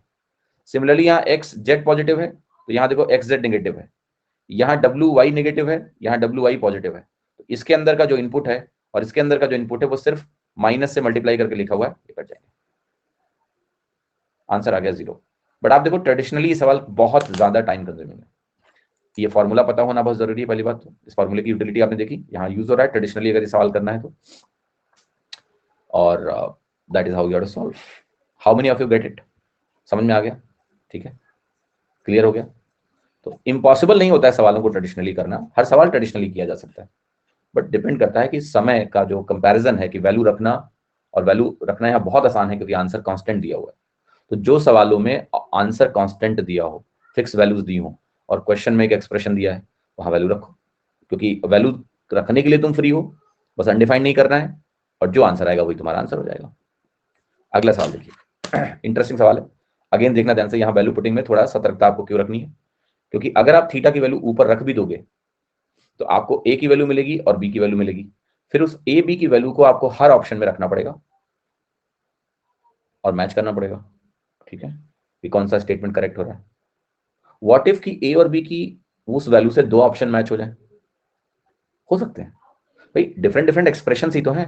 मैं ए और बी की वैल्यू डालूं और मान लिया दो आंसर मैच हो गए, फिर तो there is a risk in value, that you understood. सबको समझ में आ रहा है? हो सकता है ना भी हो, बट हो सकता है हो, और हो सकता है हो ज्यादा बड़ा रिस्क है कि लें और दो ऑप्शन सेम आ जाए, फिर क्या करेंगे? तो इस सवाल को आप ट्रेडिशनली अप्रोच करिए। क्लियर है कि नहीं? कहते हैं ना कि सारा पैसा जो है ना स्टॉक मार्केट में नहीं लगाना चाहिए, कुछ पैसा सेफ इंस्ट्रूमेंट्स में भी होना चाहिए, जहां पैसा डूबने का दर्द मतलब पता है कि ये नहीं डूबेगा, ये पैसा तो यार कम से कम रहेगा हमारे पास, ताकि आप स्टॉक मार्केट वाली मनी को पड़ा रहने दो। डूब रहा है तो ठीक है, वेट करेंगे, जब बढ़ेगा तब देखेंगे। लेकिन अगर आपने सब कुछ लगा दिया उसी दांव पे और मान लिया वो डूब गया, फिर दैट इज द, कहते हैं ना कि रिस्क को हमेशा कंपेयर करना बहुत जरूरी है कि क्या करना है क्या नहीं करना है। तो यहां पर जैसे मैं आपको कहूंगा एग्जाम पॉइंट ऑफ व्यू से मत रखो वैल्यू, क्योंकि हमें वर्स्ट केस भी सोच के चलना पड़ेगा ना कि कि लेटेस्ट से मैं इस सवाल में थीटा की वैल्यू रख के ए निकालूं और बी निकालूं, फिर मैं चारों ऑप्शन में जाके रखूं और दो ऑप्शन अगर मैच कर गए तो फिर मेरा रास्ता क्या है? फिर मेरा रास्ता है कि मैं थीटा की एक और वैल्यू लूं और उस पर जाके चेक करूं।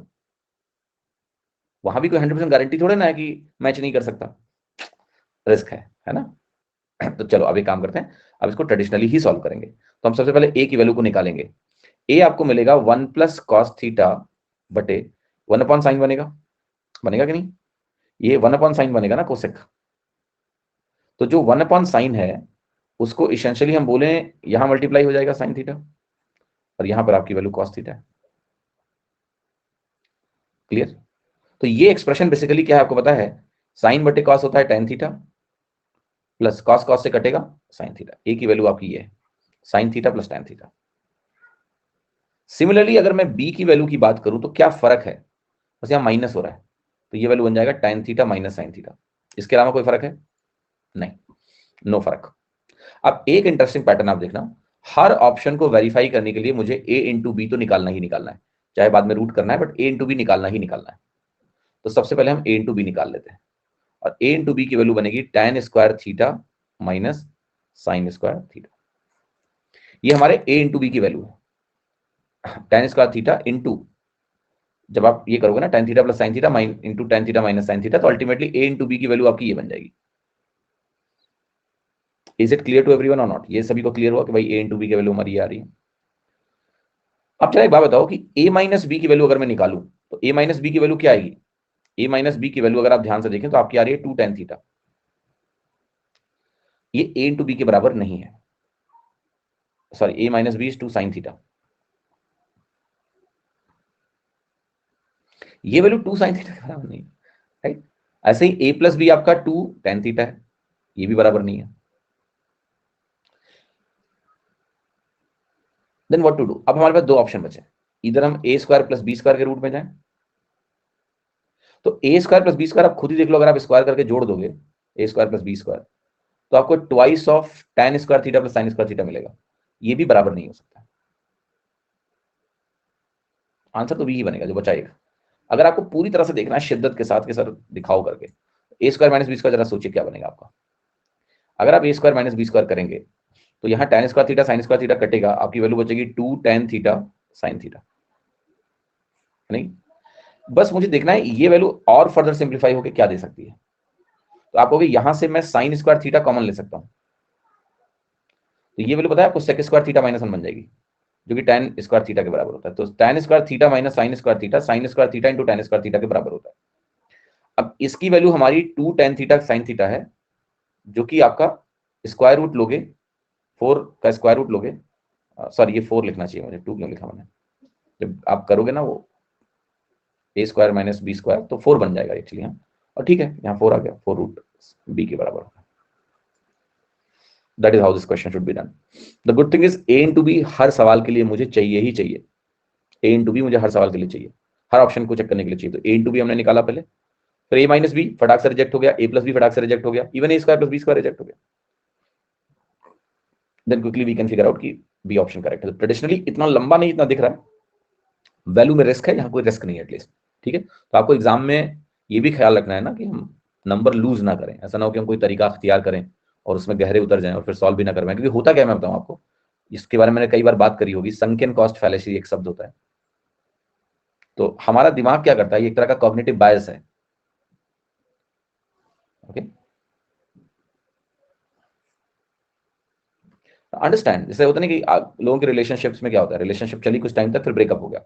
ब्रेकअप के बाद उनका जो मेजर पेन होता है वो ये होता है कि हमने इतना टाइम इन्वेस्ट किया इस रिलेशनशिप में और अब ब्रेकअप हो, they are more worried about the time invested, so they want to continue it bit more. तो फिर से बात करेंगे कि let's patch up and continue because we have spent so much time together. That is called as sunken cost fallacy। If something is not working, it is not working, right? समझ में आया कि नहीं? आपको आज से आगे का सोचना है, ना कि जो हो चुका है उसके बारे में सोचना है, because that's gone. But we always think like that.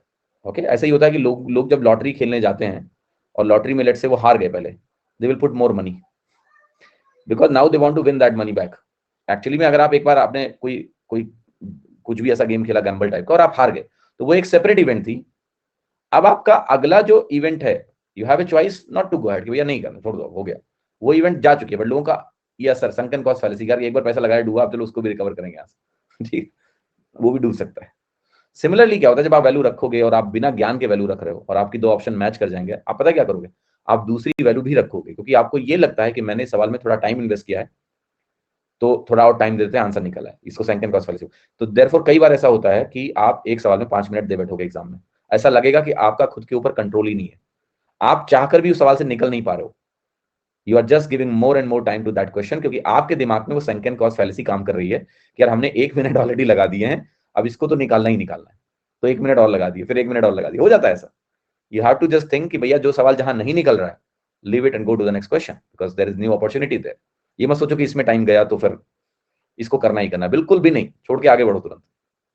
And therefore ये बहुत जरूरी है क्लियर होना कि हमें कौन सी अप्रोच से आगे बढ़ना चाहिए, कौन सी से नहीं।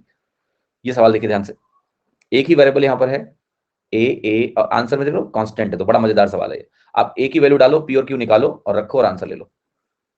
यहाँ ट्रेडिशनल मेथड तुम्हें सोचने की कोई आवश्यकता नहीं है, कांस्टेंट आंसर्स हैं। तो आप ए को क्या लोगे, 0 डिग्री आप नहीं ले सकते हो, ये गलती ना करें। 90 डिग्री नहीं ले सकते हो, tan मौजूद है।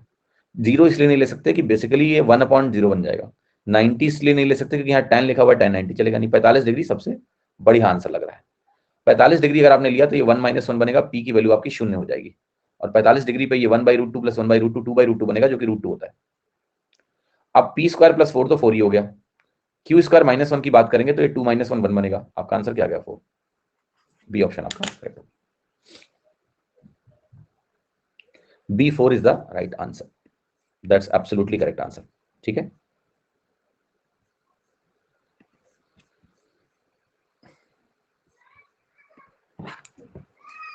एक मिनट। देखिए सवाल में किसी ने पूछा है कि a = 4 b = 4 लेके ऑप्शन टेस्ट कर सकते हैं। देखिए मैंने फिर से बोला, मैंने सवाल में यहाँ 4 ऑप्शन है, तुम a = 4 b = 4 लेके ऑप्शन चेक करोगे। मैंने ऑप्शन क्यों नहीं चेक किया था, यहाँ पर 4 ऑप्शंस में वेरिएबल है बेटा। ठीक है, अगर आपकी एक वैल्यू लेके मान लिया गलती से सही उत्तर आ भी गया, मैं तो अभी चेक भी नहीं करूंगा। Do you think it is a approach? It is not, because दो ऑप्शन सही हो सकते थे। आप एग्जाम पॉइंट ऑफ व्यू से अगर सोचोगे इस चीज को कि आपने एक वैल्यू ली, आपने उसमें टाइम इन्वेस्ट किया और आपने ऑप्शन में जाके रखा और आप करेक्ट ऑप्शन नहीं निकाल पाए, फिर क्या होगा? Do you have time to come back and solve it traditionally? No. दूसरा, अब जो 4 वैल्यू बोल रहे हो, बी को 4 रखने पे ये आंसर ही अनडिफाइंड हो रहा है, you are going in a dangerous zone. आप बी को 4 रख के इस आंसर को अनडिफाइंड बना रहे हो। ऑलराइट, तो एक तो वैल्यू का रिस्क ले रहे हो और ऊपर से आप ऐसी वैल्यू ले रहे हो जो आंसर को अनडिफाइंड बना रहे हैं। Not that, some questions are meant to be done traditionally because of the design of the question. Options में वेरिएबल्स हैं, क्योंकि हमारे पास वहां अनलिमिटेड टाइम नहीं है, वी हैव लिमिटेड टाइम, तो हम मल्टीपल डिसीजन एक सवाल पे नहीं ले पाएंगे। कैसे करेंगे, नहीं होगा तो वैसे कर लेंगे, उसके लिए आपको ढेर टाइम चाहिए। तो अगर आप लेट से पेपर को आधे टाइम में सॉल्व करने की क्षमता रखते हैं, तब तो आप खेल खेल सकते हो ऐसा कि चलो ये रास्ता लेते हैं, ये रास्ता में बात नहीं बनेगा तो वो वाला ले लेंगे। पर एग्जाम में ऐसा होगा नहीं, आपका इतना समय नहीं होता है। आपको श्योर शॉर्ट एक तरीके से शुरू करना होता है, और वही होगा तो ठीक है, नहीं होगा तो सवाल आपको छोड़ना पड़ता है, उतना ही टाइम होता है बस। जैसे ही सवाल है, अब इसमें डिसीजन बहुत आसान है वैल्यू का, कि मुझे वैल्यू रखनी है, मुझे ट्रेडिशनल नहीं जाना है, क्योंकि 4 ऑप्शंस हैं, ऑप्शंस फिक्स्ड हैं, I can do it with the value. आसान है, कोई दिक्कत ही नहीं है, यहाँ पर कंफ्यूजन नहीं है। अब इसका traditional approach unnecessary time wastage है। आपको कहीं ना कहीं ए को एलिमिनेट करना है। ये हमारा tan A - cot A है। अब tan A - cot A को आपको अगर मतलब ट्रेडिशनल जानना चाहते हो तो मैं बताता हूँ कैसे जाना है। tan A - cot A लिखोगे आप, ये वैल्यू p है, ये आपका बनेगा sin² A - cos² A बटे sin A cos A is equal to p। हाँ जी, अब यहां से आपको sin A + cos A की वैल्यू क्यों दी हुई है? तो अगर मैं इसको फर्दर फैक्टराइज करूं, ओके, तो मैं क्या लिख सकता हूं बताऊं? आप इसको sin A - cos A लिख सकते हो ब्रैकेट में, तो लिख देता हूं sin A - cos A, और एक ब्रैकेट में आपका sin A + cos A आएगा तो बनेगा q। बटे साइन ए कॉस ए। मैं आपको ये इस मेथड में जब लेके जा रहा हूं आगे, आप खुद बताओ मुझे कि क्या ये सवाल ट्रेडिशनली इतना बेहतर तरीके से अभी भी निकल के आया कि कैसे होगा? टिल नाउ आप बस चल रहे हो, आपको पता नहीं है कि आगे क्या करना है, यू डोंट नो एग्जैक्टली। लिख दिया मैंने, फिर आप क्या करोगे? ये वैल्यू आ गई, चलो ये पी के बराबर आ गई इधर, देन आप कहोगे इसको स्क्वायर कर लेते हैं, शायद खुद बात बन जाए। ये शायद से काम बनता नहीं है। तो इस सवाल में ट्रेडिशनली भी अगर जाना है तो इधर यू नो द मेथड, यानी ये सवाल तुमने पहले कर रखा हो। वैल्यू में कोई तकलीफ ही नहीं सवाल को करने में, हैसल फ्री होता है। ये वैल्यू का बहुत बड़ा एडवांटेज है कि एक सवाल जो ट्रेडिशनली आपको डायरेक्शन ना पता हो, आपने पहले नहीं किया हो, आपको तरीका नहीं मालूम हो, लेकिन अगर आंसर्स कांस्टेंट हैं तो वैल्यू पुटिंग का कोई तोड़ ही नहीं होता है। ट्रेडिशनली आप बढ़ोगे until you know exact step. I know the exact step how to solve it, but I'm just showing you कि there may be a question जिसका आपको exact step ना पता हो, then what? तो ट्रेडिशनल वहां रिस्की हो जाता है। पता ही नहीं तो क्या, तो ऐसे हवा में चल दोगे करने, ऐसे सवालों को स्किप कर देना। अगर आपको वैल्यू नहीं पुट करना है तो स्किप करो, सॉल्व नहीं कर सकते वैसे बैठ के देखा और कर दिया। ठीक है। अब एक मैं आपको तरीका बताऊंगा। अब एक तरीका तो सिंपल है कि भाई पी स्क्वायर निकाल के यहाँ रखते हैं, पी दिया, पी स्क्वायर निकाल के यहाँ रखेंगे। ठीक है, तो पी स्क्वायर क्या बनेगा? देखो, tan square A plus cot square ए -2 बनेगा। सवाल होगा कैसे, मतलब ऐसा नहीं कि ट्रेडिशनली इंपॉसिबल है करना, मैं उस पॉइंट पे आ रहा हूं। मैंने कहा ऐसा कर देते हैं, पी स्क्वायर निकालना ही निकाल लेते हैं। मुझे पी स्क्वायर प्लस 4 निकालना है, निकाल लेते हैं। तो पी स्क्वायर प्लस 4 क्या होगा? tan square A plus cot square A plus 2, ये बन जाएगा tan A plus cot A का whole square. Right. tan A plus cot A का जो होल स्क्वायर होता है बेसिकली, इसकी वैल्यू आप सभी को पता होगी, शायद नहीं पता तो जान लो, ये 1/sin square a cos square a होता है, या फिर we can say it sec square into cosec square है। अब इसका स्क्वायर कर लो आप, तो आपको मिलेगा 1 + 2 sin ए cos ए is equal to Q square. यहाँ क्यू स्क्वायर -1 की स्क्वायर की बात की गई है, तो क्यू स्क्वायर -1 का होल स्क्वायर अगर आप निकालोगे तो आपको मिल जाएगा 4 sin square a cos square. इन दोनों को गुणा करोगे, sin square a cos square cut जाएगा, आंसर 4 आ जाएगा। But can you imagine under exam pressure, if you do not know how to approach this question, if you are calm you can do this. Yes, if you are calm, even first time देख के इसको कर सकते हो, but exam is not a calm वाली situation.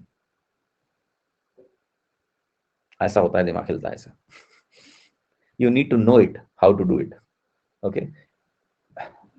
p square plus 4, या तो इस सवाल में आके देखना कि p स्क्वायर प्लस 4 करना, चलो p स्क्वायर निकाल के 4 जोड़ देते हैं। that is one of the way for sure. But इस सवाल में वैल्यू पुटिंग का कोई तोड़ नहीं है, तो कांस्टेंट है, कोई हेडेक ही नहीं है। वैल्यू रखो, निकालो, अंडर प्रेशर भी होगे तो भी कोई दिक्कत नहीं है। एक को रखना है भैया, रख लेते हैं 45 डिग्री, कितना आसान है सोचना, मुश्किल ही नहीं है। ठीक है, चलिए अगला सवाल देखते हैं। अगले सवाल के टाइप का प्रश्न हमने किया है कल 2-3।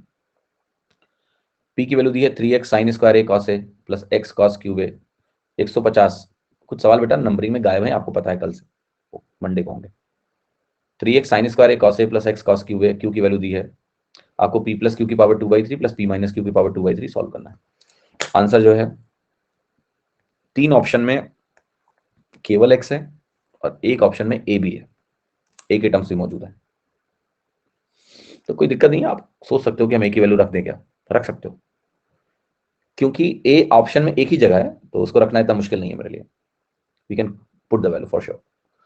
क्या रखना चाहते हो? a को 0 रख दें, बिकॉज दैट्स इजीएस्ट, कुछ अनडिफाइंड भी नहीं होगा।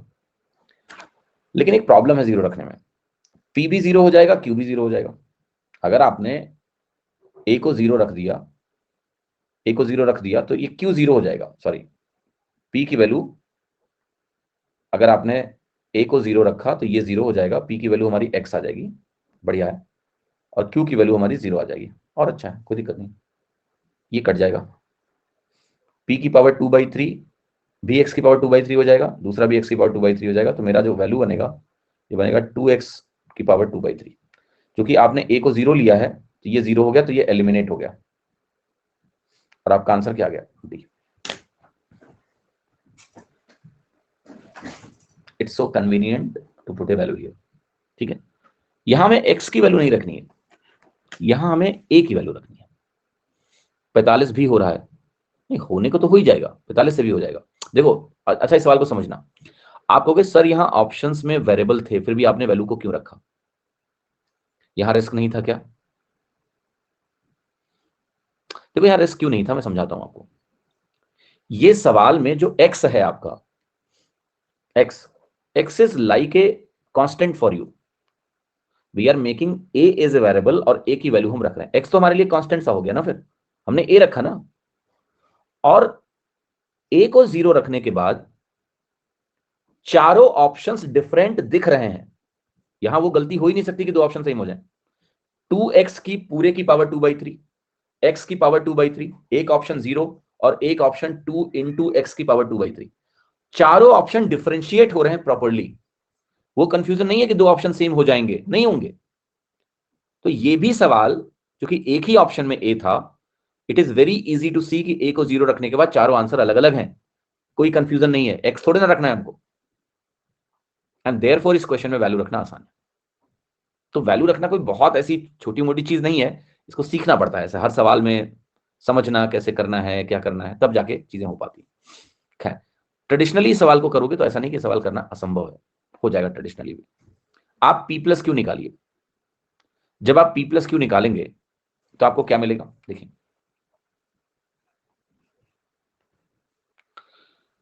Three x sine square A cos A यहां है, 3x sign A cos square ए यहां है। सो मैं 3x sign A cos A common ले सकता हूं। यहां मिल जाएगा मेरा sign A plus cos A. ये इन दोनों टर्म्स को कंबाइन करने से मिलेगा, ठीक है। दूसरा जो टर्म था x कॉस क्यूब ए एक्स साइन क्यूब ए, यहां से x कॉमन होगा और sign cube A plus cos cube ए से यहां मिल जाएगा आपको sign A plus cos A. यहां मिलेगा sine square A plus cos square A 1 minus sign A cos A. P plus Q की वैल्यू अगर आप लिखते हैं, sign A plus cos A आपका कॉमन हो जाएगा, बाहर आ जाएगा। Sign A plus cos A मैंने बाहर निकाल लिया। ये वैल्यू बनी 3x sign A cos A, और यहां पर आपका बच रहा है x minus x sign A cos A, right. हाँ, x भी बाहर निकाल सकते हैं, कोई तकलीफ नहीं है। अब ये 3x में x बाहर निकाल लो और 3 साइन ए कॉस ए, वो साइन ए कॉस ए से कंबाइन हो जाएगा तो 2 साइन ए कॉस ए बचेगा। सो अब देखिए क्या कहानी हुई है। P प्लस क्यू की वैल्यू क्या बनी है, ये बन रहा है sine A plus cos A, x बाहर निकाल लो, अंदर बचेगा 1 plus 2 sign A cos A.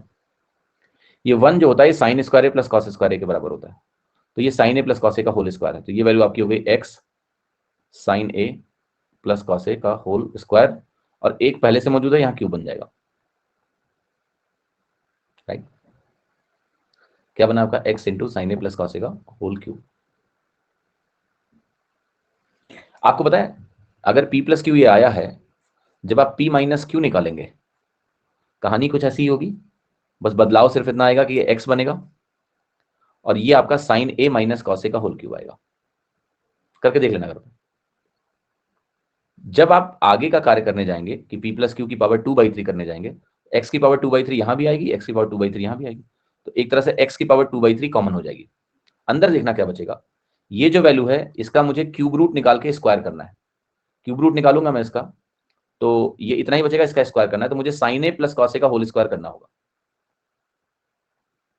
यहां दूसरे में मुझे मिलेगा sign A minus cos A का होल स्क्वायर। जब आप इनको खोलोगे तो यहां बचेगा 1 plus 2 sign A cos A, यहाँ 1 minus 2 sign A cos A, वो कट जाएगा, 2 बचेगा, यहाँ से 2 बाहर आएगा, तो 2 इंटू एक्स की पावर 2/3। अब देखिए ट्रेडिशनली सवाल करने में बहुत अच्छा लग रहा है, वाह वाह वाह वाह, हो गया। 10वीं में कितना मजा आता था ऐसे सवाल करने में, 10वीं 12वीं में बहुत अच्छा लगता था कि ऐसे मेहनत करते थे और फिर परिणाम आता था। लेकिन एग्जाम के लिए नहीं है ये, ठीक है।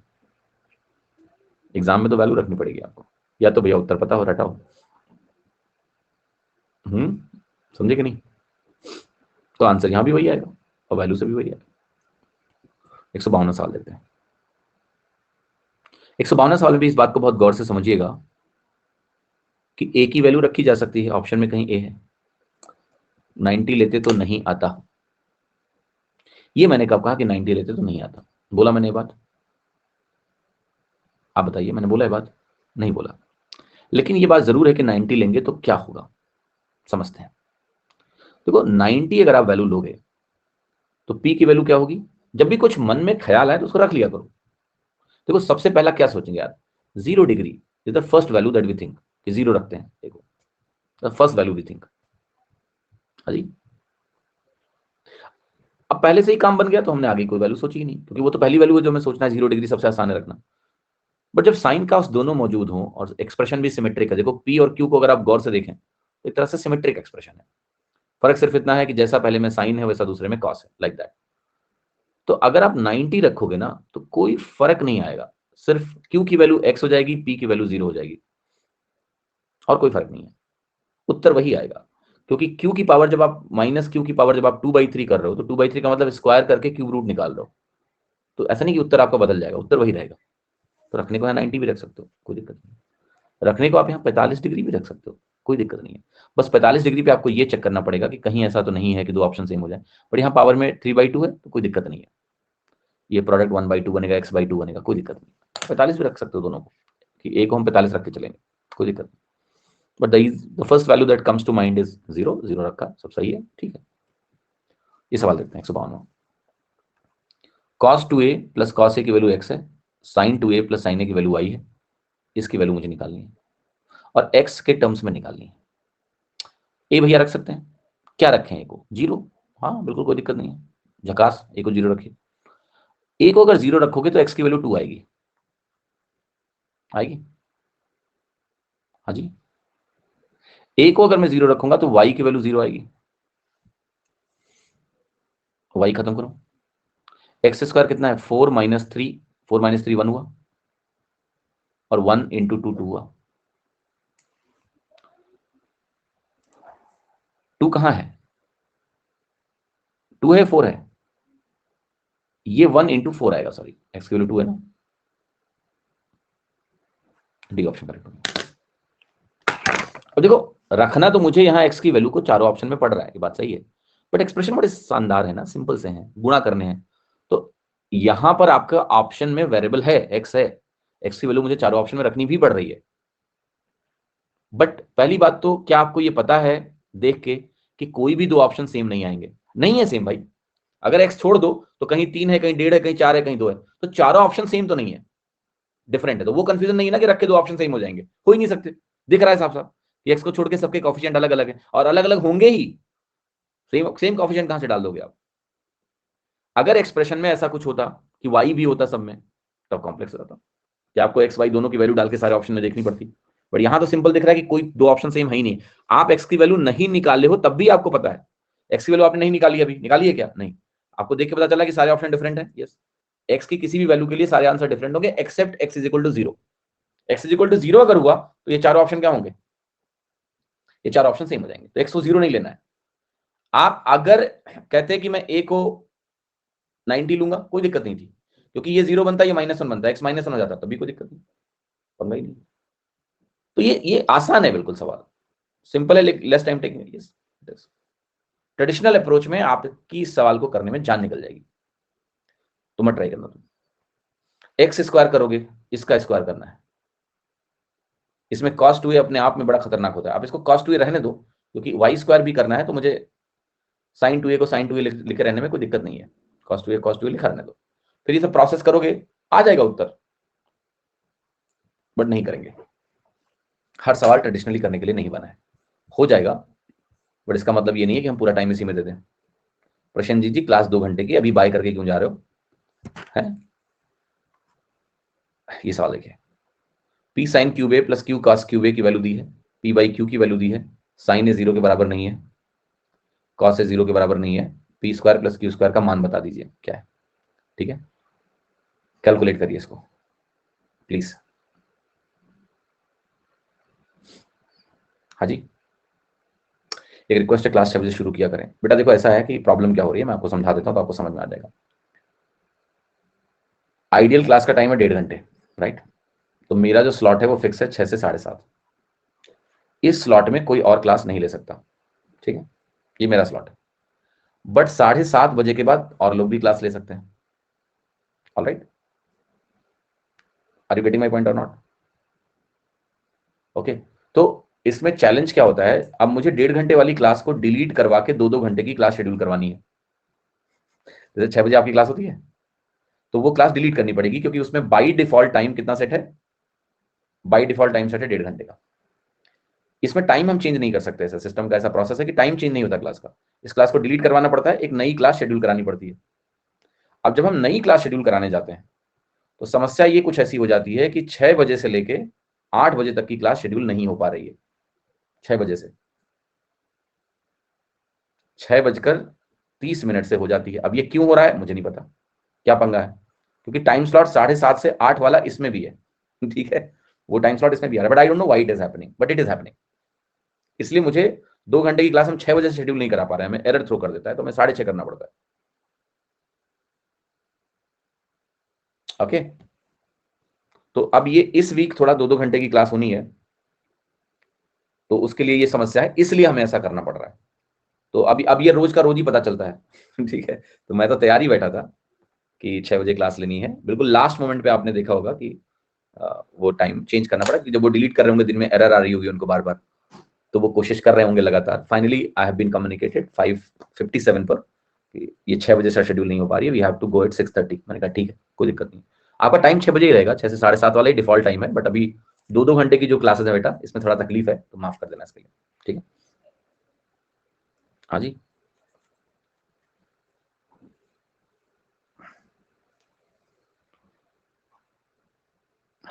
ओके,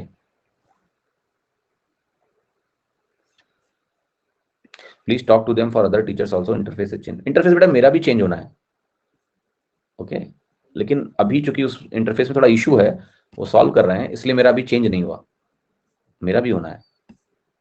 ये मत सोचो कि मुझे वीआईपी ट्रीटमेंट मिल रहा है। नहीं नहीं नहीं नहीं नहीं, मैं ऑलरेडी एक्सप्लेन कर चुका हूँ कि मेरा क्यों नहीं हुआ। मेरा क्यों नहीं हुआ, because I was absent in the meeting, मुझे लेट पता चला, मैं ज्वाइन नहीं कर पाया, मैं बाहर था मीटिंग। तो जो लोग मीटिंग में आए थे उस दिन, उनको बता दिया गया था कि आपका इंटरफेस बदलेगा। मैं उस मीटिंग में नहीं था, तो मुझे बता ही नहीं गया, तो मुझे रोक दिया गया कि ठीक है, जब सर को बताएंगे तब सर का चेंज करेंगे। तब तक प्रॉब्लम्स आने लगी थोड़ी, तो मैंने कहा अभी मत करो यार हमारा, थोड़े दिन के लिए पहले सॉल्व कर लो प्रॉब्लम। बस ये हुआ है, ठीक है, ऑलराइट। नहीं, वो सारे इश्यूज रिजॉल्व होंगे बेटा। टेक्नोलॉजी में जब भी मेजर चेंज किए जाते हैं ना, तो प्रॉब्लम्स तो देखो आती हैं, क्योंकि हमने भी टेक्नोलॉजी कंपनी चलाई है, तो हम उस बात को बहुत गहराई से समझते हैं। ठीक है, बहुत गहराई से समझते हैं कि when you shift major shift in the platform, it is very problematic and it takes time to optimize होने में थोड़ा वक्त लगता है। इमोशंस अपनी जगह हैं, बट टेक्नोलॉजी में ऑप्टिमाइजेशन में थोड़ा वक्त लगता ही लगता है, तो चीज़ ठीक हो जाएंगी, ऐसा नहीं है। तो डेटा कंजम्पशन आपका ज़्यादा हो रहा है वगैरह वगैरह, वो सब सुधरेगा। हाँ जी, कल क्लास है यार, दबदबा है आपका, गलत फहमी है आपकी। मैंने क्या बोला ना, यही तो प्रॉब्लम है कि लोगों को लग रहा है कि मैं सब कुछ कर रहा हूँ, मैं कुछ नहीं कर रहा हूँ। हाँ जी, ईश्वर का किया धरा है सब ये, इतना टाइम नहीं लगना चाहिए। बड़ा टाइम, मैंने बोला ना, it's not about brand, how big brand, how many people you have. Technology को मैंने बहुत करीब से देखा है लास्ट 10 years। ठीक है, major shifts are really really painful. There have been times I remember जिसमें मैं 4-4 दिन खुद नहीं सोया हूँ। अभी की बात नहीं कर रहा हूँ, आई वाज एट एग्जामो एंड हमने कुछ मेजर प्लेटफॉर्म चेंजेस किए। 4 डेज में सोया नहीं, रात भर बैठ के लोगों की सपोर्ट को आंसर करना, रात भर बैठ बैठ के काम किया हम लोगों ने। ठीक है, तो we understand the problems and technology and you know things that happen, but it will stabilize. No company wants that कि जो उनका मेन टेक है that doesn't work properly, students को दिक्कत होगी लॉन्ग टर्म में, तो यूजर फीडबैक ही खराब हो जाता है इसमें। सो वो सॉल्व करेंगे, they are doing it on priority, but it is taking time, it takes time, समय लगता है इसमें। ठीक है, तो wait for that. Why did I join? Do you consider me intelligent or fool? Okay, थोड़ा समझदार लगता हूं तुमको या मूर्ख लगता हूं? ठीक है, तो बस ठीक है, देन ये सवाल पूछने की कोई बात ही नहीं है। कुछ सोचा होगा मैंने, कुछ सोच समझ के ही डिसाइड किया होगा। ठीक है, हाँ जी।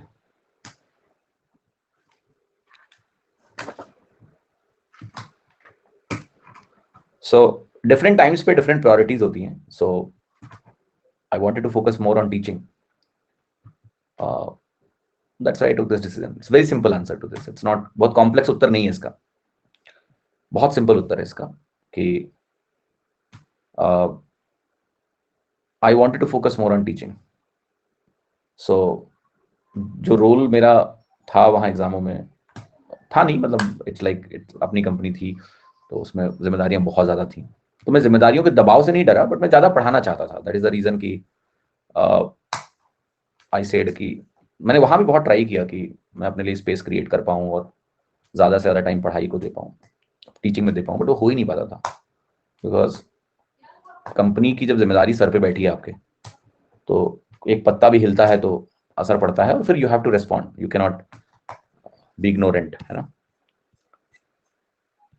तो that's why we partnered with Unacademy, simple. क्योंकि इसमें कई सारी चीजें हैं जो मुझे नहीं करनी है. I am not responsible for everything in and out. तो जो कोर चीजें हैं बस उस पर फोकस्ड हूँ मैं अभी, है ना. तो it's giving me more time to teach and I am very happy about it. ठीक है. I learn a lot in एग्जामो. इतना सीखा है मैंने जिंदगी में कि मजा आ गया मुझे. तो वो लर्निंग कहीं नहीं जाती है, वो लर्निंग साथ में है, और मुझे बहुत विजडम मिली वहां से. तो कोई भी ऐसा प्रोसेस नहीं है, कोई भी ऐसी चीज नहीं है जो मुझे नहीं आती है. ठीक है. I know everything in and out, how to build a company, how to manage people, how to, मतलब सब कुछ आता है मुझे. How to solve disagreements. बच्चे गुस्सा है, सपोर्ट में कुछ प्रॉब्लम है, ऐप में इशू है, तो कैसे उनसे बात करनी है, क्या करना है ना. तो ठीक है, मतलब I feel very rich in terms of experience. जो भी मैंने किया है पिछले 10 साल, उससे बेहतर कुछ हो नहीं सकता था. अभी थोड़ा सा मुझे पढ़ाने पे फोकस ज्यादा करना था. That's why we partnered, we had a partnership. ठीक है. My team is still there, everything is intact. The only thing is that कि अब मैं थोड़ा कम, मतलब कहते हैं ना कि वो हैसल्स जो होते थे उससे थोड़ा बचा हुआ हूं अभी. ठीक है. ठीक है. अब बस ठीक है, अब इस सवाल को दोबारा मत पूछना. ठीक है. चलो.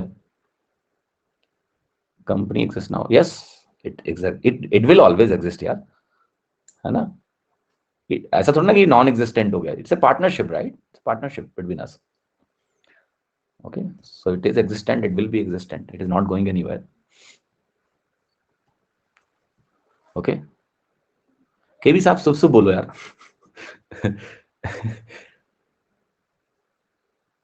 हाँ जी. तुम्हें शब्द दिए ना, मैंने हमेशा बोला है तुमको, जब भी तुम परेशान हुए हो कि सर आप तो नहीं जाओगे, मैंने आपको क्या बोला है कि बस बैच में पढ़ते रहो तुम, हम कहीं नहीं जा रहे हैं अभी, क्यों परेशान हो. ठीक है. चलो. P sin cube A plus Q cos cube A is equal to sin A into cos A. P by Q is equal to cot A. Sin A is not equal to 0. Cos A is not equal to 0. P square plus Q square की value क्या होगी. वहां पर भी course होंगे जी. नहीं, वहां पर कोर्स नहीं होगा, क्योंकि देखिए जब मैं यहां आया तो यही था कि मेरे बैचेस अब यहीं आएंगे नए सारे, right. So as long as we are in the partnership, मेरे बैचेस दो जगह नहीं लॉन्च होंगे कि यहाँ भी लॉन्च हो रहे हैं वहां भी लॉन्च हो रहे हैं. फिर तो किसी प्लेटफॉर्म का भला नहीं हो सकता ना, दो दो जगह कहां से पढ़ा पाऊंगा मैं. ठीक है. तो अभी मेरे जितने भी बैचेस आएंगे वो अनअकैडमी पे भी आएंगे, वहां मैं कोई बैच लॉन्च नहीं करूंगा. हाँ जी. And this is long partnership. तो ऐसा नहीं है कि आप सोच रहे हो हाँ अच्छा पार्टनरशिप, पार्टनरशिप टूट के चली जाएगी, सर तो चले ना जाए कहीं छोड़ के हमको, ऐसा नहीं है. ठीक है. तो परेशान ना हो आप. ओके. बढ़िया, सवाल करिए. तुम्हारा सिलेक्शन करवा देंगे, उसके बाद जो है तुम्हें शंका नहीं रहेगी मन में. ठीक. चलिए. P sine cube A plus Q cos cube is equal to sine A into cos A. P by Q cot A के बराबर है. साइन ए जीरो नहीं है, कॉस ए जीरो नहीं है. P square plus Q square की value चाहिए. Again देखो आंसर कांस्टेंट था और वैल्यू रखनी है, और वैल्यू रख के आपकी तुरंत उत्तर आ जाएगी. Sign A cos A zero नहीं रखना है, तो उस बात का जो उन्होंने जिक्र किया है उसको इज्जत दो आप, कि हम वैल्यू ऐसी ना लें कि जिसमें साइन ए या कॉस ए जीरो हो जाए. तो आप कहोगे फिर एक काम करते हैं 45 डिग्री लेते हैं, क्योंकि साइन कॉस दोनों मौजूद है, 45 पे बराबर भी हो जाते हैं, तो अच्छी बात है. 45 ले लो तो पी बाई क्यू 1 हो जाएगा 45 पे, यानी पी क्यू के बराबर हो जाएगा. दूसरा, अगर पी क्यू के बराबर हो गया तो ये पी बेसिकली ये जो वैल्यू है ये दोनों टर्म बराबर हो गया. पी क्यू के बराबर हो गया, साइन क्यूब ए कॉस क्यूब ए के बराबर होता है 45 पे, तो ये वैल्यू हो गई 2p साइन क्यूब ए, यानी 1/2 √2. √2 का होल क्यूब ये बनता है. बराबर 1/√2 इंटू 1/√2 इज 1/2, 1/2 से 1/2 कट गई, ये वैल्यू मेरी आ गई √2 p बराबर 1, p की वैल्यू क्या है 1/√2, 1/√2, ठीक है। बट p 1/√2 आया, ये उत्तर नहीं है, उत्तर हमारा है 2p², ये भी p², ये भी p², तो 2 इंटू 1/2 हमारा उत्तर है जो कि 1 है। आंसर क्या गया? सी, सी द राइट आंसर।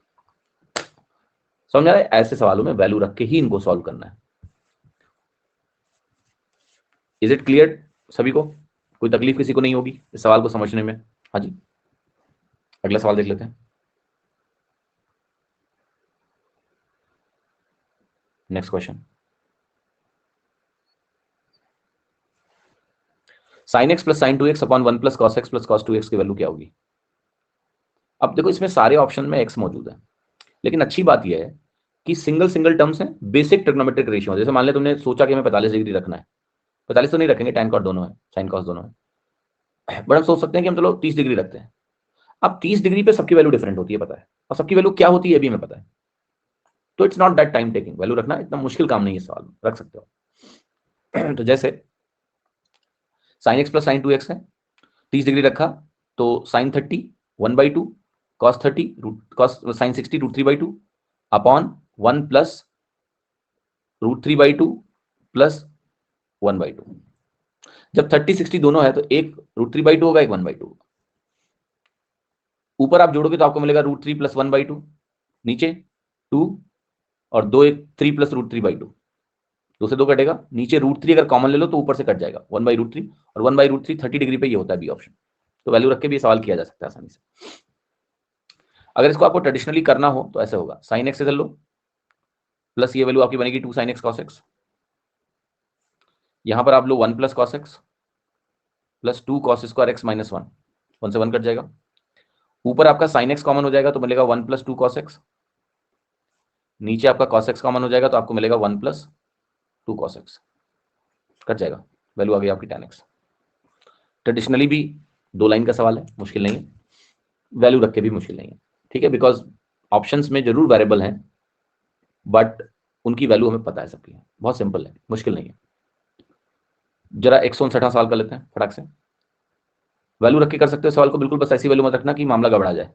सेक है 90 नहीं रख सकते, 0 रख सकते हैं, थीटा को 0 डिग्री डाल दो, ठीक है, थीटा को 0 डालोगे तो ये 1 बन गया, 1 माइनस 0 1 रहेगा, थीटा को 0 डाला 2 माइनस 1 1 बन गया, थीटा को हमने 0 डाला तो साइन हर जगह से खत्म हो गया, केवल कॉस कॉस बचा, इसका रेशियो 1 इसका रेशियो 1, तो ये वैल्यू आपकी होगी 2, आंसर क्या आ गया 2, बी ऑप्शन। ट्रेडिशनली करना है वो भी हो जाएगा, ट्रेडिशनली कैसे होगा, 1 minus sine square theta cos square theta होता है। अब कॉस स्क्वायर थीटा को अगर मैं अंदर ले जाऊं तो बनेगा 2 cos square theta minus sec और कॉस से गुणा होकर 1 बना देगा, तो ये 2 कॉस स्क्वायर थीटा माइनस 1 होगा जो कि कॉस 2 थीटा के बराबर होता है। ब्रैकेट में अगर आप जाओगे और आप एलसीएम लोगे तो यहां बनेगा cos square theta minus sine square theta, ये cos 2 थीटा के बराबर होता है, तो ये कट जाएंगे दोनों, ये दोनों सेम चीज है, ये भी cos 2 थीटा cos 2 थीटा के 3 फॉर्मूले लिखवाए थे मैंने, बराबर में कट गए, ये cos theta plus sin theta का होल स्क्वायर बनेगा, cos theta minus sin theta का होल स्क्वायर बनेगा, अगर स्क्वायर करोगे तो ऊपर 2 आ जाएगा, बाकी तो सब कट जाएंगे, आंसर 2 आ जाएगा, ट्रेडिशनली ऐसे हो जाएगा। हाँ जी, चलिए कुछ डाउट्स वगैरह देख लेते हैं। ओके, मणिकर्णिका जी, आपका उत्तर मैंने दे दिया है कि आपका इंटरफेस प्रॉपर काम कर रहा है, बाकी का नहीं, मैंने बताया कि मेरा भी स्विच होना है, और क्यों नहीं हुआ वो भी समझाया था आपको, भी कोई दिक्कत नहीं है, ठीक है। शिव जी कर रहे हैं डेटा बहुत ज़्यादा कंज्यूम हो रहा है, देखिए ये फीडबैक सारे टेक्निकल टीम के पास है और वो इसको सॉल्व करने की पूरी कोशिश भी कर रहे हैं कि डेटा कंजम्पशन कैसे रिड्यूस किया जाए, तो उस पर काम चल रहा है, चिंता ना करें, हो जाएगा। Okay, clear? ये क्या है, कौन सा सवाल है? अच्छा, ये रिलेशनशिप निकालने के सेम ऑप्शन बन रहे थे, अच्छा अच्छा, ये काम दिया था क्या, होमवर्क दिया था क्या आपको? अच्छा अच्छा, ठीक है, होमवर्क कराऊंगा मैं, 2-3 सवाल जो मैंने होमवर्क पे छोड़े हैं वो कराऊंगा अभी, ये सवाल का जो भी नंबर वगैरह है देख लेंगे अभी बाद में, ठीक है, होमवर्क के सारे सवाल एक साथ करा दूंगा मैं आपको। ये कौन सा सवाल नहीं बन रहा बेटा, एक मिनट, सवाल का नंबर बताओ मुझे पहले, 17 या 18 जी, ये 2 नंबर नहीं है, 2 नंबर मतलब ये वाला, ये सवाल मैं करा चुका हूँ क्लास में, ऐसा ही सवाल बिल्कुल हुआ है, ये मत बोलो, सेम क्वेश्चन किया हमने कि for a number greater than 1 the difference between itself and its reciprocal is 20% of the sum of itself and its reciprocal. तो ये क्या कह रहा है, x माइनस 1/x की जो वैल्यू है इज 20% 1/5 x प्लस 1/x, उसका और उसके रेसिप्रोकल के सम का 1/5 होगा, 20% है। तो by how much percent is the square of the number less than it's cube. पहले आप x की वैल्यू निकालो यहाँ से, तो ये कैसे निकलेगा, ये निकलेगा आपका, इकट्ठा कर लो बस, आपका बनेगा x minus x/5 is equal to 1/x plus 1/5x। यार अगर आप इसको ऐसा बोल सकते थे 5 से यहाँ गुणा कर लेते, पहले इसको हटा लो इसे, आप 5 से इधर गुणा करोगे तो बनेगा 5x और 5x माइनस x बनेगा, और ये जो 5/x है इधर जाएगा प्लस 1/x, तो एक तरह से बनेगा आपका 4x is equal to 6/x। यहाँ से आपको मिलेगा x square is equal to 6/4। एक बार चेक करना है सब सही लिखा है मैंने, 5x माइनस 5/x, तो 5x minus 5/x 1/x 5/x 6/x, ठीक ही लग रहा है ना? Okay, itself and its reciprocal is 20% of the sum of itself and its reciprocal. Percent is the square of the number less than its cube. हाँ जी, वैसे ये calculation देखना ठीक तो है, everything is fine. x plus 1/x 5x minus 5/x, ठीक है। तो ये अगर वैल्यू है तो आपकी x स्क्वायर की वैल्यू 6/4 आ गई, x स्क्वायर। अब देखो सवाल क्या बोल रहा है, समझना, बहुत आसान सवाल है। कह रहा है ये बताओ कि इसका जो क्यूब है उससे इसका स्क्वायर कितना परसेंट कम है। अब यहाँ छोटी सी नॉलेज जिसका इस्तेमाल होना है बेटा वो ये होना है कि कभी भी अगर आपको परसेंटेज निकालना है, चेंज, परसेंटेज चेंज रेशियो से निकल जाता है। यानी अगर आप दोनों तरफ एक्स स्क्वायर से डिवाइड कर दो तो ये बनेगा x/1। ये कर रहा है, अब ये मत सोचना कि मैं x निकालूंगा फिर मैं x क्यूब निकालूंगा, फिर तो फंस जाओगे आप। अगर यहाँ x क्यूब है और यहाँ x स्क्वायर है तो आप x स्क्वायर काट दो, दोनों तरफ x स्क्वायर काटने से आपके परसेंटेज में कोई फर्क नहीं पड़ता है, परसेंटेज चेंज उतना ही रहता है। अब x अगर 1 हो गया तो कितना परसेंटेज का चेंज है, x आपका 6/4 है, 6/4 1 हो जाए, या फिर आप कह लो 6 तुम्हारा 4 हो जाए, 2 की कमी है, 2/6, 2/6 आपका 33/3% होता है। तो आंसर आ गया डी। क्लियर है? हाँ जी, समझ में? 18% नहीं होगा, 33/3% है ये। हाँ जी, अच्छा सवाल है। अगर आप ये सोचोगे कि मुझे एक्स क्यूब निकालना है, एक्स की वैल्यू निकालें, तब नहीं हो गया सवाल। अच्छा कॉन्सेप्ट टेस्ट कर रहा है वो कि तुम्हें क्या रेशियो की नॉलेज है या नहीं है। हाँ जी, ट्रिग्नोमेट्री की क्लास 6 का क्वेश्चन ये बताएंगे बेटा, होमवर्क को इकट्ठे बताएंगे। मैं कई बार बोल देता हूँ कल बताएंगे, बट कल मैं बताता नहीं हूँ, ठीक है? इकट्ठे बताऊंगा मैं सारे होमवर्क, जो भी 5-7 होमवर्क छोड़ेंगे तुम्हारे लिए सब साथ में बता दूंगा। लेवल बहुत अच्छा है, धन्यवाद, लगाइएगा इसको जरूर किताब को, ठीक है? नेगेटिव की power 2/3 will be positive, yes. Power 2/3 का मतलब क्या होता है आप समझिएगा। आपने ले लिया मान लिया -4, right, for example think about it. -4 की पावर 2/3 का मतलब है आप -4 का स्क्वायर करिए और फिर 1/3 करिए, या फिर आप -4 की पावर 1/3 करिए और फिर स्क्वायर करिए। दोनों केसेस में आपको पॉजिटिव वैल्यू दिख रही होगी। यहाँ स्क्वायर करोगे तो पॉजिटिव हो जाएगा, फिर क्यूब रूट निकाल लो, या फिर आप पहले क्यूब रूट निकाल लो, नेगेटिव का क्यूब रूट नेगेटिव होगा, आप इसको चाहो तो -8 कर लो, सो दैट आप एक नंबर देख पाओ। तो यहाँ आप -8 का स्क्वायर करोगे तो 64 बनेगा, 64 की पावर 1/3 4 होता है, या फिर आप 8 का क्यूब रूट निकाल लो -8 का, तो -2 बनेगा, उसका स्क्वायर कर लो, 4 आएगा, पॉजिटिव आएगा। यस कृतिका जी, आशा करता हूँ आपको आपके सवाल का उत्तर मिल गया होगा, ठीक है? यहाँ पर एक प्रश्न किसी ने पूछा है कि खुल्ला tan स्क्वायर 45 1 कैसे, how it's equal to 3? No no no no, b is not 45 बेटा, b is 60 degree, a is 45, a is 2 × 1, ये b √3 का स्क्वायर है इसलिए 3 है, b को 60 माना है हमने, तब ये वैल्यू सेट हो रही है ना। हाँ जी, क्लियर?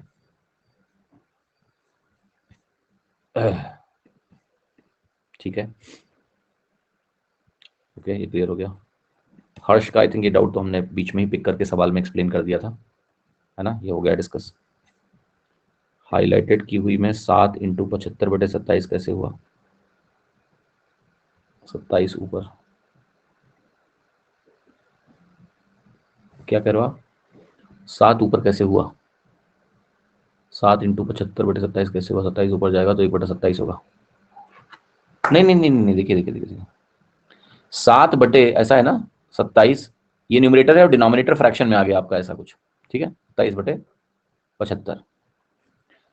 तो ये वैल्यू अब नीचे से उल्टी होके ऊपर जाएगी ना, ये 75/27 होगा ना, सही होगा, 75 ऊपर जाएगा ना खाली, डिनोमिनेटर में भी एक डिनोमिनेटर है तो वो 75 ऊपर चला जाता है ना, ये तो क्लियर। आंसर 18 दिया है, उसका दिया रहने दो, आंसर पे तो वैसे भी मैं भाव नहीं देता हूं आंसर को, मेथड को भाव दो, तुम्हारा जो उत्तर आए वो सही है, मौज करो, ठीक है।